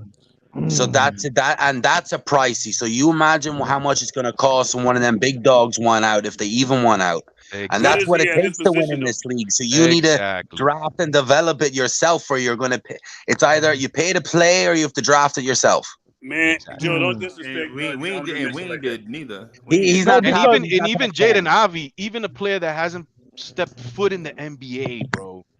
To get Jaden Ivey is not cheap, man. Like, to get Jaden Ivey, I think Rayology mentioned RJ Barrett. It can be something of that sort. You got to consider the possibility. Now you ask me if I'm willing to do something like that. He's gone before 11 pick come up. He's already gone. If the Knicks jump up and get that 4th spot, that's who they're taking. You ready? But if it comes at the so let's if to jump to the number 4 spot, like, we for sure know that Avi is going to be the number 4 player, right? Like, Banchero's going, you know, like, it's for sure. To get up to the number 4 spot, Sacramento is going to ask you for RJ Barrett, number 11, and maybe one of the young guys. We'll put one of your favorite young guys in there. Quickly. Okay. Quickly, Cam Reddish. Hey, let's say quick. Let's say quick, right? Because a guard for a guard, right? Right. Now ask me if I would do that. I think if I'm guessing, I think you probably I would do that. I would do that. I would do that. I wouldn't. I would do that. I wouldn't. I would do that. Why? Because we get a person, a playmakers with athleticism at the top. You know what I'm saying? That we can't really say. But you said he's never played in the NBA yet. Guess what, Eddie C? It's easier to of course, he hasn't played in the NBA. But if you're asking me, if I'm the GM and Sacramento asks me for RJ Barrett, the number 11 pick, and Emmanuel Quickly for number 4, I'm doing that. Guess what? And it removes some glut. It removes the small forward position. It removes the conundrum that we have, point guard, shooting guard. You know what I'm saying? We don't have to worry about paying the number 11 pick this year, and we get somebody at the point. Boom. So, but yet you have a novice, a point guard going against other veteran, even 1, 2, 3 year. Well, he kind of like reminds me of Derrick Rose for some reason. Like, I feel like he's Derrick Rose 2.0. To be honest, like Tibbs will go crazy. It's gonna take time to get there. Listen, before I do that trade, I'll go get D'Lo and don't have to spend that kind of money. D'Lo's worth $100 million. D'Lo's worth D'Lo is like 20 D'Lo's million a making year. 30, and then you're going to have to pay him after this year because he's going to be an unrestricted free agent. So, Yeah. and then he's going to walk close to 30. I'm not willing to give D'Lo 30. I rather trade more assets and have Ivy for 4 years than give up stuff for D'Lo, who I'm going to have to fork out 25, 30 million to, who can't stay healthy. Do you He know if doesn't you're gonna play have to give defense. him You also 25, have 30? to add into the fact that we have to pay RJ Barrett 100 million this next year coming up. I'd rather RJ go up against Spider. The Brunson conversation situation, I think that's the most logical to even get him. He's a that free is agent. probably the most logical. That He's is probably the a free Our most biggest logical. need, make no mistakes about it, ladies and gentlemen, is a playmaker. Yo, Y'all so I see got this offense struggles to get anything because we don't have nobody that can get others involved, can make things easier on other people. We need, and all that screams to me, man, is a doggone bona fide point guard. And you find him either you go trade for one or you jump up and try to get one in the draft. Brunson. So that's what we threw out. We threw out the scenario where we're gonna give up this package for Jaden Ivey and then start anew with Jaden Ivey and Cam and Randall and Yeah, but every time he start anew, we go nowhere. Hey, can I ask y'all a question? Let me ask y'all a question. This is the question I got. I hope y'all making plans and reservations to trade up for that 4th pick the night of the draft. Because it has also been said that Houston, they will look at taking Jaden Ivey if they don't get Puncello. I'm telling y'all that. He's gone It's been already. reported that. So it doesn't mean, just because you say your 4th pick don't mean you get Ivy at the 4th pick. Yeah, you gotta wait, and you wait till you have to wait till even the next pick at 11 because you didn't make sure whoever you trading with get their guy at 11. Well, you're not doing that trade. You're not doing that trade up to number 4 unless he's You know you're getting that guy. You know you're getting that guy. So I can't. right. The scenario was poised that the scenario that was poised was that it was a definite Ivy was at 4. If he wasn't at 4, then that's, I mean, things do change though. Things do change. No, things do. Okay, I hear the Lorded hour. I hear us talking about that, for weeks and weeks. But my thing is, Houston can't take that boy Jaden. I mentioned that about a week and a half ago. Don't be surprised if Houston grabbed that boy and put him with Green. Oh, that backcourt to be electric. And they will do that just for being spiteful, knowing that other people want him, and they're gonna. I don't even think that's being spiteful. I think that's actually being smart. Smart, yeah. It's smart, but that's what teams do. That's what organizations do. Oh, I know he won. Yeah, it's like Oklahoma City. Like I'm a guy that I hate picking behind Oklahoma City. That's part of the game. You know what I'm saying? Having Oklahoma City at 12 actually makes people behind Oklahoma City want to look at that 11 pick because they know that OKC might just dampen their plans. Like there's certain teams out there that you just don't want to pick after. Charlotte did the same thing with Boat Night. They didn't need no Boat Night on that team. Yeah, they waited the pick and they sent the poor kid to the G League. Yeah, they took him so we couldn't take him. They wanted. I'm glad that we didn't take him. Yeah, like instead of us trading up to 11, which we wanted to do, they were like, "Now we'll take him and then we'll fleece the Knicks back at 19 and get our guy," and that's what they did. And then who was the guy that went to Atlanta? The point guard that went behind Trae Young. And I was like, man, why they hide? So who did they fleece? Who did they? He ain't gonna be playing on that team behind no Trae Young. He gonna be on the bench. You knew the minute they drafted him. I can't think of who the point guard they got. Cooper, yeah, Cooper. But they drafted him at like 50 something. He fell all the way to the mid, so he was a flyer. Yeah, they were never going to really use him. But he was gone. I remember the Knicks could have got him, and he was. The Knicks passed on him 3 times. Yeah. But that's how. But listen, but that's how much the we know. Don't you remember everybody wanted to take him with our first round pick? Yeah. You know what I'm saying? And everybody was clamoring, and it's like that's how much we know. Players. That's how much we know that the whole league didn't take the kid. I don't know for the reasons why. You know what I'm saying? I have no clue as to the reasons why, but because to me he looked like he can ball, but he is a little small. You know what I'm saying? Measurable. And then I hear his ability. He couldn't. His jump shot was completely broken. So they were like, "No, small guy that can what I'm play trying and to say, man, if it was up to some of us, we probably would have picked Sharif Cooper at 19. I think we would have got him. I do want to say, listen, there's only one team in this draft that's not taking Jaden Ivey, since they are according to Mark Berman, the apple of the New York Knicks front office eye, and that's the Orlando Magic. OKC can seriously pull a fast one and go get Jaden Ivey. Now, you may say, well, why would they go get Jaden Ivey when they got SGA and Giddey? Who's to say that they ain't go SGA out there? And again, it's just a possibility. I have no idea whether or not that's going to happen. Who's to say they don't dangle Trey Mann?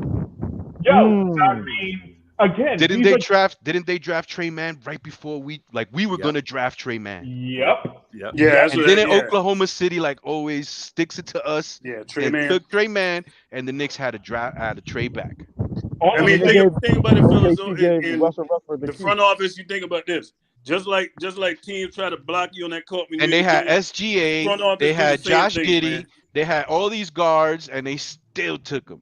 Yeah. And people need to understand with OKC, SGA extension actually kicks in next year, where he's like up in the upper range of $37 million. There's it's a team that's going to operate underneath the salary cap, or at least I think so, with their intent to tank and all that. I gotta believe that SGA may come up as a possible trade, Hey Ray, that ain't far fetched, because I read an article on that. But they also need his money. They also need his money on the books to get to that threshold. They said that last year, that his timeline with where OKC is and all their picks, that it doesn't necessarily fit, and they would be open to moving him.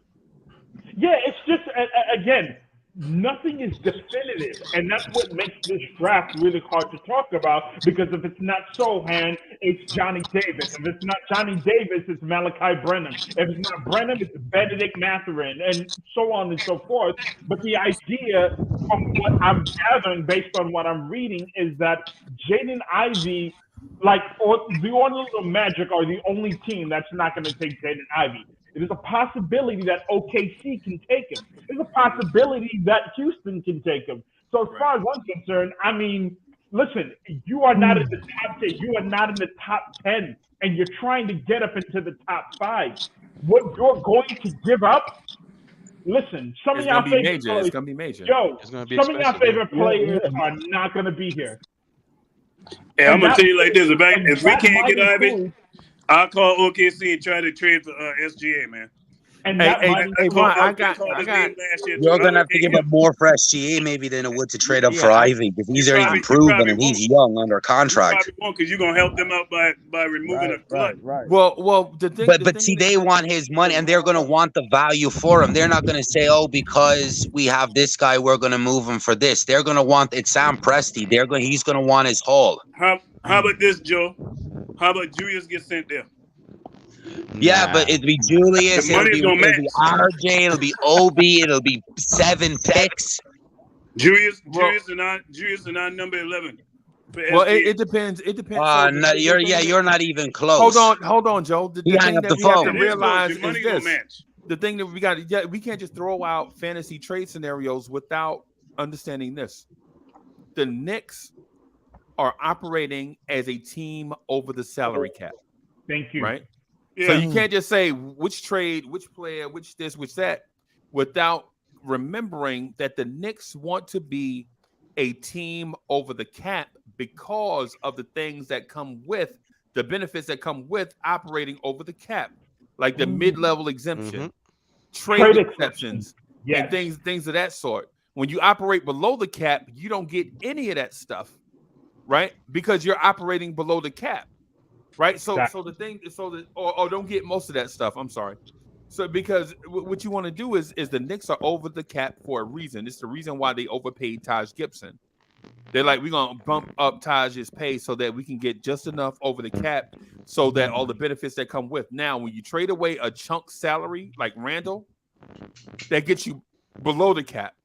Right now, you don't get the benefits that come with operating as a team that operates over the salary cap, because you got rid of so much salary. Now you're a team that has to find salary to get up to that $92-93 million, because when you trade Randall, your salary is like $84 million. Now who do you go get now? So you got to get some or take on a bad contract from the team that you're trading with. That's right? why Just I brought to up get, just to get SGA's the in. floor. But SGA's and Julius' contract very similar? Because I think they reported that their contract is very similar. That the money was SGA is making like 35, I think, par. But and when Julius kicks in, Julius gonna be making how much? 26, I think. 26. Okay. And the people in the front office, so this is what they do. similar. They're very similar. SGA is at 30. Randall's is at 26. So they're very close. So you can make that deal work with other fillers and stuff like that. But they just traded for a power forward, though. Ron, they traded for a power forward yesterday. Who they got? And you saw how smart that was. Michael Green. They're going to waive him. You saw how smart that trade was. Michael Green. Oklahoma City. Michael Green. Check it. Check this out. The 30th pick is the last pick in the first round. Yep. And that is guaranteed money. Guaranteed. Yep. Guaranteed money. That's the last pick. They already have 2 other picks in the first round. They had a 3rd pick, which is the 30th. They traded that. They got Jermichael to he's going to opt into his contract. This is going to be the last year of his contract, right? So they're absorbing the money, right? They got they traded the 30th pick, which is also guaranteed money. They gave away 2 second-round draft picks, and they got a 2027 first-round pick. Kicking it down. After Nikola Jokic's contract.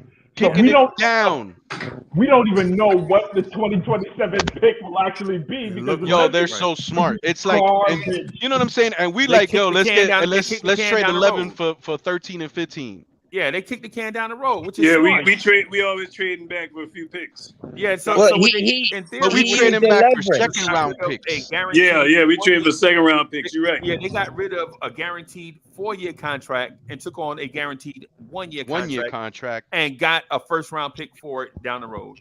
4 years later, they're set up beautifully. 4 or 5 years later, got rid of 2 second round draft picks, which they have a plethora of, like the Knicks. Yep. But that's how you make business. You know what I'm saying? And people be like, damn, why? If the Knicks would have been like, yo, we had the 30th pick. Why we got rid of the 30th pick for Jermichael Green? Right. It's not for Jermichael Green. It's for Jermichael Green's contract. Yeah. But the thing is that these types of deals is not for everybody. Like, everybody's not going to get it. Everybody's not going to understand it.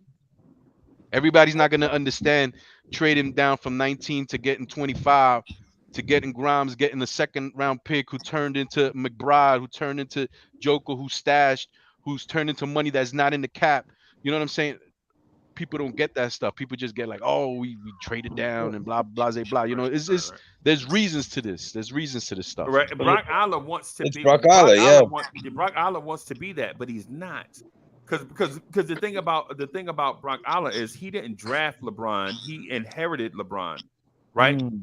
But Sam Presti drafted. He was there in the building. He might not have drafted him, but he was there in the organization when they drafted Kevin Durant, James Harden, Russell Westbrook, Reggie Jackson, Serge Ibaka, Nick Collison, all these great Oklahoma City Thunder players. And the other guy. But if you remember, Seattle was trash. Remember, Seattle drafted dudes like Earl Watson and all. Seattle was trash before the Kevin Durant thing. And they're in the same place now that they were prior to drafting Kevin Durant and them with all the multiple picks and stuff. So all they're doing is taking a proven formula that worked for them, a small market team, and doing it all over again. Is just that is cyclical, right? You should look at SGA as if he were Ray Allen.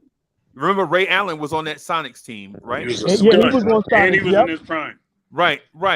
Putting up empty numbers on a losing team and all this stuff. And some championship team at some point came calling for Ray Allen, right? And it's going to be the same thing for SGA. Some team that all they need is a little help in their backcourt is going to come knocking for SGA, and it's going to put them over the top. Right. That's the thing I wanted to get to too. And Ray, I got something for you. Right. What up?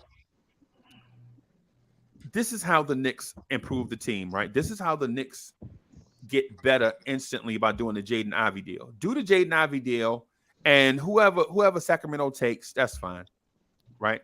Here's how you get better, right? This is what this is the icing, excuse me, on the cake, right? If you do that deal, right, then you trade Alec Burks to the Golden State Warriors for a first round pick, right? And they'll do it because they have to, right? And the finishing move, the finisher, is trading Derrick Rose to Memphis for a first round pick this year, right? The reason why Memphis lost to Golden State is because when Ja limped off the court, their season was over. As soon as Ja got hurt, everybody knew it was just a matter of time. But before the boa constrictor choked out, right? Yeah, that Jones kid didn't take over the way he should have. Right, right. If he was ready, he would have took over, and he didn't. And they didn't have veteran leadership. They had guys that felt like they should step up. This is Desmond Bane's chance to show the world that he could. Nah, Desmond Bane, you're a good role player and a good fit, right? Right. But Jaren Jackson, he's the muscle. Jaren Jackson, this is Jaren Jackson's time to prove that this is his. He ain't do nothing. All they needed was somebody there to steady the ship, like a Derrick Rose. If they had Derrick Rose this year, I'm not saying they would be Golden State, but I do believe it'd have been more competitive, right? Right. And Memphis has 2 first-round picks this year, late in the first round. 3, I think. Is it 3? I thought it was. Okay. I think they have 3. Memphis deserves a veteran minimum. I don't know if he's got somebody. Who got the Lakers for him? Pelicans. So they picked 22 and 29. No. Do you know what it was? They were supposed to get the Pelicans pick if that went into the top 5, I think. Yeah. Okay. Yeah. So it conveyed to, or it didn't convey. I'm sorry. No. And so what you could do is trade Derrick Rose for a first round pick with. You open the door. You got the key for that door.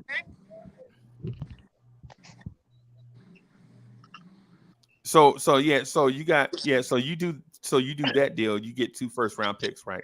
For some guys that are on your bench, and that is how you resupply your team. Let me read this stupid chat from Paris Duggar real quick. Paris Duggar, thank you for the generous contribution. Paris Duggar says, "What do we need most? Answer: we need to keep acquiring capital. How? Stock up on wings for future trades in 2023. That's why you draft more wings. It's okay. All right. So basically, that's what we're looking at doing, right? So if you do those 2 deals, like I mentioned, the Golden State pick and the Memphis pick, just say random guys. Say I'm gonna just say Dalen Terry and Kendall Brown, right? The Knicks can draft Dalen Terry, the point guard out of Arizona, the 6'7" point guard out of Arizona, and Kendall Brown, the 6'7", 6'8" small forward out of Baylor. Right? Neither one of those players are going to have the answers to all of your problems immediately, right? But in time, the Kendall Brown kid is an athlete, is the 6'8" wing that we all been begging for, the athletic wing, right? And Dalen Terry is the playmaker that me and Ron was talking about. Like when you saw all of Christian Koloko dunks, or all of Benedict Matherin's dunks, don't look at the dunk. Look at the dude that was passing them wide open, getting them the ball. Right? Don't look at the pain. Look at the root cause of the pain. Right? When you looked at Ben Matherin cutting back door, who was passing him the ball when he was cutting back door? Dalen Terry. Yeah. That's all I'm saying here. Like we have the assets to go do stuff. Where we don't have like we feel like Nerlens Noel is an albatross contract, not at $9 million. Because if all Nerlens Noel needs to do is show the NBA that he's healthy, and we'll be able to move him. It's just we can't move him because he's always hurt and banged up. Right? Well, Freezy, it's a contract year for Nerlens, so he's going to be healthy this year. He gets paid at the end of the year. You know how it works. Every time he gets paid, it's time or it's contract year. Noel's healthy. Right. As soon as he turn up, Trade him before the deadline. Right. And when it is deadline time, he's going to be very valuable because there's going to be teams that thought they were going to be in the playoffs that are not going to be in the playoffs anymore and want to get something off their books. And maybe we might be around there in the playoffs like we always are, sniffing around 10, 11. You know what I'm saying? Might want to pick up a wing, something like that. I mean, these players are all this is all valuable Eddie stuff. C, the perfect fit for. I'll tell you what I would do, and it sounds crazy, but I would do it. I would trade Nerlens Noel straight up for Killian Hayes. And I know you're like, man. I would too. I don't think Detroit would do that. Yeah, I don't think Detroit would. I think they would. I think they would do that. I think Detroit would give Killian if it was for Mitch. He still has 2 years under his rookie contract. Right. You know, they brought up that Jaden Ivey ain't out of the possibility for Detroit too. He'll be gone by then. then. What you do with Killian Hayes? Who talking about Detroit? What do you? Yeah, they said he's not out of the possibility for Detroit. You talking about Jaden Ivey, right? Yeah. So if he's there, they're gonna take him. If he's there, they're gonna take him. Killian Hayes. Yeah, they're taking if he's available. If he's available at 5, yeah, he's gone. I mean, there's room in the roster for 3 guards. Right. Yo. But you ain't gonna keep. He'll be worth more to another team than being on your bench at the 3rd spot. He'll be worth more to you to trade him than him sitting at the 3rd spot. I honestly believe that Killian Hayes is a better fit under Tom Thibodeau than he is with Dwayne Casey. Because they brought Killian Hayes in to be a finesse pick and roll ball handler, and he turns out to be a limited offensive player. Keith Bogans. Yeah, I remember him. Yeah, I remember him. Yeah. Killian Hayes is gonna be Keith Bogans. You remember how coming out of Baltimore, Keith Bogans was scoring all these points in high school and all that stuff and getting to the NBA, and all of a sudden he's just a lockdown defender. Lockdown defender who can occasionally He's the first Bruce Bowen, and there's also a world where you can have Killian Hayes, Jaden Ivey, and what's his name, Cunningham on the court at the same time. They're going small. I mean, Cunningham is I think he's around the same height as RJ Barrett, right? He could play 6'6", 6'7", point. Yeah, I thought he was 6'7". I thought he was 6'7". Lottery pick. Who? Freezy. There you go. Going again. They took him just before Obi at 7. That dropped. So he was a lottery pick. First round. Yeah, just before Obi. They would trade him. Wait, what type did he say? No, I said, there you go, going away from the athletic guards again, Freezy. Yeah, That's I know. What you've been promoting all week. I know. Athletes. Hey, and man, I think my puppy came in here and pwned it. That's why I was. Hold on, y'all.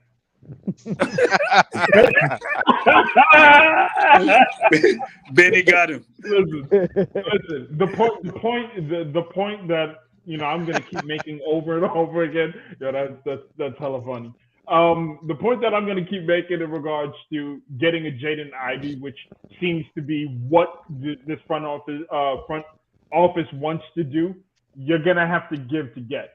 Like, that's just the nature of business. You're moving. Right. You're trying to move outside of the top. You're not in the top 10. You're outside the top 10 trying to get into the top 5, and it's still not even guaranteed that you'll actually get Jaden Ivey with the potential of a team like OKC and Houston that's kind of up there to take Jaden Ivey. So it's just kind of like front runners. Like I was thinking this the other day about looking at teams like New Orleans. Like they're picking at 8. They have a big problem with the cap. They brought on CJ McCollum. You got to pay Zion this year. They have Devontae Graham's contract. We all take that money and a future pick to move up to 8. And then without giving up, or you move 11 up to 8, and then try taking on that money and then trying to jump from 8 then to 4. But you got to take on 3 years or 2 or 3 years left of Devontae Graham's deal, which isn't pretty. I think it's at like $18 million. So all the teams that are ahead of us, no, I mean you make good solid points. As a matter of fact, I heard that point from Jeremy Cohen on Nick's Film School, where he talked about the ability to jump, make small jumps, because if you're jumping from 11 to 4, you're giving up everything, and that may include your favorite player or my favorite player, RJ Barrett. Ray, they don't believe you. And Ray, and I ain't gonna lie to you. I think what you make is a fascinating point, right? But the thing is, the reason why the information is a bitter pill to swallow is that we've seen random guys come through and play RJ Barrett's position, and we didn't like them. Right. And we finally got a guy to play that position that we like. And to see him, the player that we like after waiting for so long, go away in a trade scenario is a bitter pill to swallow. So it's not that you're saying information that's not accurate. It's just hard for us to come to grips with the possibility of a player that we've been waiting for umpteen million years, finally get him, see him go away in a trade, and then potentially see him make the All-Star team for another team. That's so Knicks, though. And that always happens with us. Uncle Freezy, my heart will break. Like, I will come on to Blanche Tears, and Ron is gonna be looking at me, and he will see the tear fall from my eye. Like, I don't even want to talk. Like, you guys just take it all away. Like, I feel like I'll break something. I don't even think. I'll be honest with you. If I gotta give up RJ Barrett to get Jaden Ivey, I ain't shedding one tear, yo. Break your joystick. They're not gonna give up RJ. I'm not shedding a tear. I'm not shedding a tear, man. If they're giving up RJ for 4, it'll be just RJ. There'll be no picks. It'll be RJ straight up. They won't. They won't want to give that attach anything. If you want RJ, you've RJ, but it's for 4, and that's it. Right. Well, Sacramento. I wouldn't do that. Sacramento has the leverage, so I'm not gonna project or sort of assert, what I think Sacramento will do or not, because they've got chaos over there. Half their fan base wants to, draft Jaden Ivey because they passed up on Luka for Marvin Bagley. The other half wants to make the playoffs right now, so go get yourself they think they're in the running for Zach LaVine because he was in Napa, or Donovan Mitchell and whatnot. So they got problems as well as Ray, just to your point too, and I don't want to cut you off, but I just want to highlight what you're saying. Yeah. You remember when Zach LaVine was a free agent in Chicago the first time, right? When he was a restricted free agent? Yep. Do you remember the name of the team that signed him to the offer sheet that Chicago had to match? Sacramento. It was the Sacramento Kings. He didn't want to go there. Right. It was 5 years, $80 million. Now those 5 years are up, right? Now those 5 years are up. And guess who is still in the Zach LaVine stage? Sacramento. Right? And so it's funny how things come full circle. Full circle, right. Yeah, it's funny how things come full circle. And I do believe so I do believe the cost to move up in the draft for Jaden Ivey is going to be expensive, right? But I think we're getting carried away with the price. We're not talking about trading up for number 1, right? Because in essence, what we're talking about is a Godfather package that should get us Chet Holmgren. But we're not going up that far, or whoever is number 1, right? We're talking about 2 NBA starters under 25, right? We're talking about 3 first-round picks and salary match, or not even salary match, but some other sweetener. That's way too much.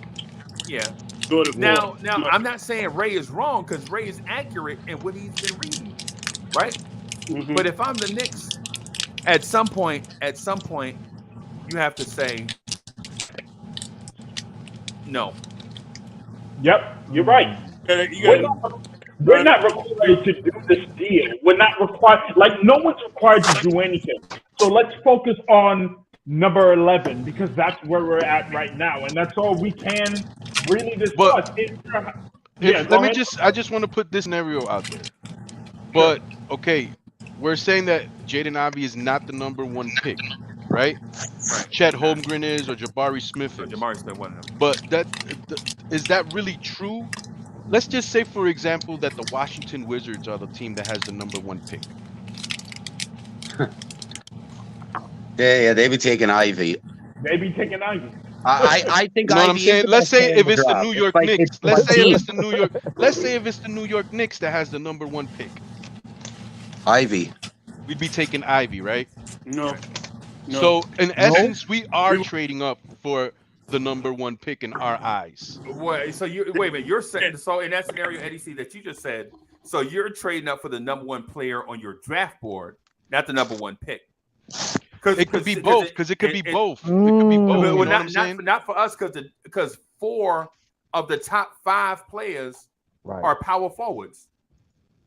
Chet, Jabari, Banchero, and Keegan Murray. Those are all power forwards, and we have 2 power forwards that we can't even find minutes for. Even if we don't have Julius Randle or we don't have Obi Toppin, are we still taking a power forward, or are we taking, constructed as the team is, without Julius Randle or Obi Toppin, are we still taking Jaden Ivey, or are we taking a power forward? Wait a minute. You lost me. So if it's constructed how it is, how do you take out Randall? No, because you're trying to, because you're saying the reason why we're not taking a power forward is because we have Obi Toppin and we have Julius Randle. Right. No. So take those guys out of the equation, and we're in need of a power forward and we're in need of a guard. Who's our number 1 pick? But you didn't hear what Uncle Freezy said. It depends. It depends on how dynamic which one of the players is. Like for instance, there's the same guys. There's Jabari, there's Chet, there's Paolo, and there's Ivy. Those are the 4 guys out there. Who are you picking at number 1? Who am I picking at number 1? Well, you see, Freezy said, listen, Freezy said number 1 player or number 1 pick. It's tough though, right? But it's like, but can you be swayed to take Jaden Ivey? It's not out of the realm of possibility, right? Understand your line of thinking and your line of questioning. I get it. What messed me up was the Randall and Obi parts. But so I get what you're saying. Right. And to be honest with you, if the Knicks had the number 1 pick, I would still consider a power forward if I felt like I can take Randall and Obi and package them and get later picks in the draft. I would still consider that. Right, because at that point, a team that gets the number 1 pick earned it. Right, and then no, you're totally right. Like, right, like everybody has their general manager hat on. Everybody has their way of thinking. Right. We have Randall, we have Obi Toppin, and with the number 1 pick, we take Jabari Smith, another power forward. Right. Well, to me, that's different. You know what I'm saying? The freaking fan base will be like, another power forward. That's because you're right, Eddie. Yeah. You're right. That's because they're thinking in the lines of best player available or fit. So that's where that argument gets a little more complex. But I understand what you're saying. I think you make a lot of sense. Listen, is Jabari Smith have a higher upside than Obi and Julius Randle? Right. Yeah. Oh yeah, of course. Yeah. Okay. So the 3 guys on the board have a higher. They would be better than the power forwards that we have on the team right now. Right. All 3 of them. And that's why I'm saying. But how can you determine that? They didn't even play in the NBA yet. How can you determine that? They're playing in college. I mean, this is what we get How they paid gonna the big transition bucks into for, the Chop. NBA game? This is what we get paid the big bucks for, man. We know these things. Yeah, but you giving up a big buck players, experienced players, seasoned veteran, not even seasoned, but seasoned, salt and pepper for a dude you just got off a rookie dude. All right, so I'm gonna just break it down quickly. That happens every year. I'm gonna break it down quickly for Chop. I'm gonna break it down quickly for Chop. So, but Eddie C, that's the reason why Portland took Sam Bowie over Michael Jordan. Right. Paid the price for it too. Right. And so Portland right now. What happened to Darko Milicic? He was the number 1 draft. What happened to him? Melo. Yep. Yeah, but number 1 bust. So what me and Eddie C are getting at though, bro, is Portland had Clyde Drexler, who was an impressive rookie, and they had Jim Paxson make the All-Star team. So it's like, why draft Michael Jordan when Paxson made the All-Star team? And a lot of y'all don't even know who Jim Paxson is. A lot of y'all probably think he the point guard that played for Chicago Bulls. Yeah, not him. That's his little brother. His little brother played. The other Paxton. Yeah. And Jim Paxson wound up playing for the Celtics years later, right? So Eddie C, I didn't mean to try to cut you off and get in front of you, but I just wanted to highlight that point. Like, bruh, if the best player available is projected to be better than the guy, that's like the Boston Celtics having Larry Bird and then drafting Len Bias. Had to take Bias. That's why you can't be mad. That's why you can't be mad if the Knicks at 11 fall in love with Jeremy Sohan and they take him. Right. No, you Why? probably Why? Because at his age, Julius Randle doesn't even have at his age the defensive acumen that a Jeremy Sohan has. Freezy, I'm gonna tell you, get ready to be mad. You know what I'm saying? Obi Toppin doesn't have the playmaking ability that Jeremy Sohan has, and the ability to defend the rim that Jeremy Sohan has at the age of 24 that he has at 19. And I'd say the same thing about them taking Johnny Davis. Like, you take Johnny Davis, he's better than Grimes. He's better than Fournier. Well, I don't know if he's better than Fournier yet, but he has potential to be better than Fournier. But I'm just saying, better defensively. You take best player available all the time because you're going to regret it if you don't. Hey, Joe, you took my thunder. I was getting ready to bother Freezy with that. I said, you know what? I'm sitting there thinking Johnny Davis is going to be in our pick. Davis is going to be in our pick. My only thing is, I don't think he's 6'5". I think Johnny Davis is 6'3". That's he measured at the combine 6'5", near close to the 6'6". 6'5". Yeah, I think actually Benedict Mathurin is smaller. I think either they're the same height or Benedict Mathurin. They're close. I think there's like a quarter inch between the two of them, and then their wingspan, their measurement is close to the same, and I think their weight is similar too. Okay, Uncle Freezy. Johnny Davis is bigger than people think, or Mathurin smaller than people think. Uncle Freezy, I know you disagree with my point about trying to get up, for the player. To some degree, I know you understand the full context of it, but the cost is the position in the draft. It's not so much about whatever player you take, because as everyone knows, the draft is a crapshoot, right? Like the number one player that is taken in any draft is never a guarantee to be the best player. But the idea that you want to occupy a position, a prime position, which is a top 5 pick, you're more than likely to hit on that pick more times than not. Yeah, it's going to cost you to come up. You're not even in the top 10. So you're jumping outside the top 10 to get into the top 5. And granted, I understand, there's so many different layers to where Jaden Ivey might fall, but it's the cost of the position of having a top 5 pick that's going to cost us a little more, which is why, that's how I came to my conclusion about, it's really going to cost us more than people think, and it may cost us our favorite player. And then you got to ask yourself too, Ray, how much better are you with him? You know what I mean? Listen, you give up all that you're going to give up to get him, whatever the cost is. What are you signaling? What type of team you going to be? You know what I mean? So you just hit the reset button. But then, Uncle Ron, let me ask you a question. Listen, no disrespect, but 1 to 5, 1 to 10. Listen, everybody's not guaranteed. What about absolutely after 10? After, remember how much players are successful, winning championships, all-stars, great players. 10 after. True. Besides the 1 to 5 or the 1 to 10, right? True. They might not even do anything. We're gonna be like, they didn't do nothing. Boy, I think one of the players that I like that, one of those players is like Ochai Agbaji. His play might merit him being the number 11th pick, and everybody might be mad if the Knicks take him at 11. Oh, yeah. But even though at the end of the day, he'll merit that pick. You see, he will merit that pick, and I think he'll play Damian Dotson. Look at okay. Wow. Whatever. No, you can't do it. Really? Don't do that. Don't do that. Wow. I'm like doing stuff like that. Don't do that. Look at whatever. Whatever. If he thinks he's Damian Dotson, I think he's I don't know. It's kind of lazy to say the guy from Memphis. He better than the dude we got on our team right now. Yes. What dude from Memphis you talking about? Better than him. What's the short arm dude? Oh, Desmond Bain. Yeah, but that's lazy. But that's lazy to say he's Desmond Bain. He's better than Grimes. No, he's better than Grimes. He's better than. Why we got Grimes and all that? Huh? Make bribes and grind. All we got them for then. I don't know why a lot of people just have to get upset with me because if I was in that office, Grimes would be gone. You know what I'm saying? I'm not going to linger around and keep guys around that can only do one thing. You got to be able to do multiple things for me. If you're just a catch shooter and you can't beat nobody off the dribble, you getting up out of here.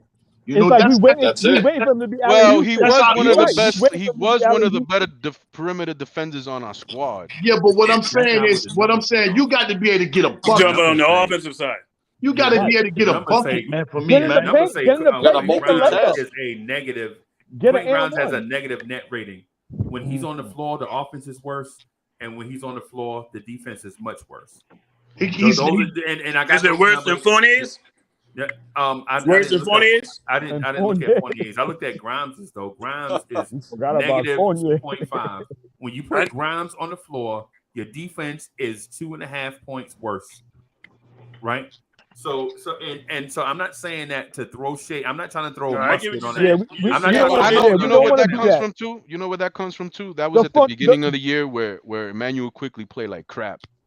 It was Emmanuel Quickly. It was Emmanuel Quickly. It was Quentin Grimes.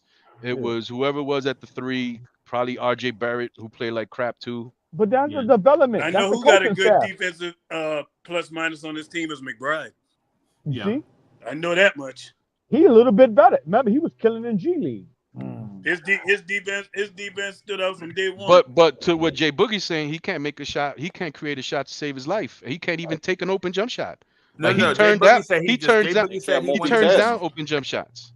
No, he just said he one-dimensional. That's all he said. He said he just wants somebody to do more. Yeah, that's what I'm saying. Yeah, he wants somebody to do well, more. then there's no need for them on the team. But every team has somebody on their team, at least one or two, that's one-dimensional. Yo, there are a lot of people on this panel right now. If we were the GMs of this team. hey, Ray, we all over the place just like our front office right now, man. I know. I just when Jay Boogie said that, when Jay Boogie just said that, I was like, there's a grime hive that is like, I can't subscribe to Jay Boogie no more. Well, see, you know what? See, my thing is reason why I say that because I'm. I hate to say it, but man, know what I'm saying? I'm a Kansas Jayhawk. Yeah. I'm a Jayhawk. And I know that boy Abachi is the reason why he got up out of Kansas. Yeah. I know that.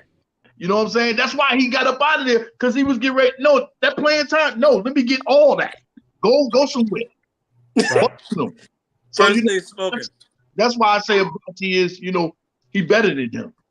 I believe you. I do. I believe you because I don't think that Grimes. I mean, again, I think with the fan base, there are a lot of hives and there are players that we love. I mean, to the death of us. We love our players. Listen, it'd be nice to have them both. Like it'd be nice to have Grimes at the 2 and Agbaji at the 3. Hey, Ray. They both do different types of things. You know what I'm saying? Hey, Ray, I'm gonna tell you something else for the chat. They could treat me like Uncle Fulio right now. I'm gonna do a controversy for you. I like you, Ray. I'm about ready to start calling you All-Star Ray. You know what I'm saying? That's it. I like that. But I'm gonna hurt your feelings for a moment. Okay, hurt my feelings. If I was in that office, by any means, that young Russell Westbrook that's in this draft right now will be on the Knicks next year. Gotta have it. He's a young Russell Westbrook. And Russell did not play point at UCLA. Jaden Ivey. No, he didn't. I'm telling you, when he gets to this league that can't hand check you, can't touch you, and they blowing the whistles on all this and that, and that guy can go left and right any kind of way with that explosive speed, he's getting ready to do some things in this league. You know what I'm saying? He could do what Ja can do, but he bigger? Bigger? I like him to Derek. I like him to Derek. Ja is not that Russell great Westbrook of a point guard. He's definitely not coming here. Other teams are going to get him before we can even. We have to give up something. I just told you. By any You're not listening to me. So then Jay Boogie is saying if we got to give up. So Jay Boogie is actually saying he'll give up R.J. Barrett, the 11th pick, and Emmanuel Quickly. No. It's not going to take 11 pick. It would take just RJ by itself. That 11 pick, I'll go get somebody like I don't know. If I'm Sacramento, Bradley. I'm not just taking RJ. I'll give him Quickly instead of RJ. But you know, I want RJ Barrett to play small forward for me. I want to supplement the pick that I just lost with the 11th pick, and I want to supplement the guard that I was going to take with another guard. So I think it'll be around there, and we might have to give up some second round picks too. And Eddie C, to a point that you made earlier, that's a fascinating point that I think people are trying to steal from you, but maybe not give you credit for it. Is I'm not going a big out of this draft either. You remember we had a conversation about centers? I told you 4 years ago. I think it is now. I told you about 3-4 years ago now. Right. I ain't paying no center. I ain't messing with no center. I don't want no. I don't need no center.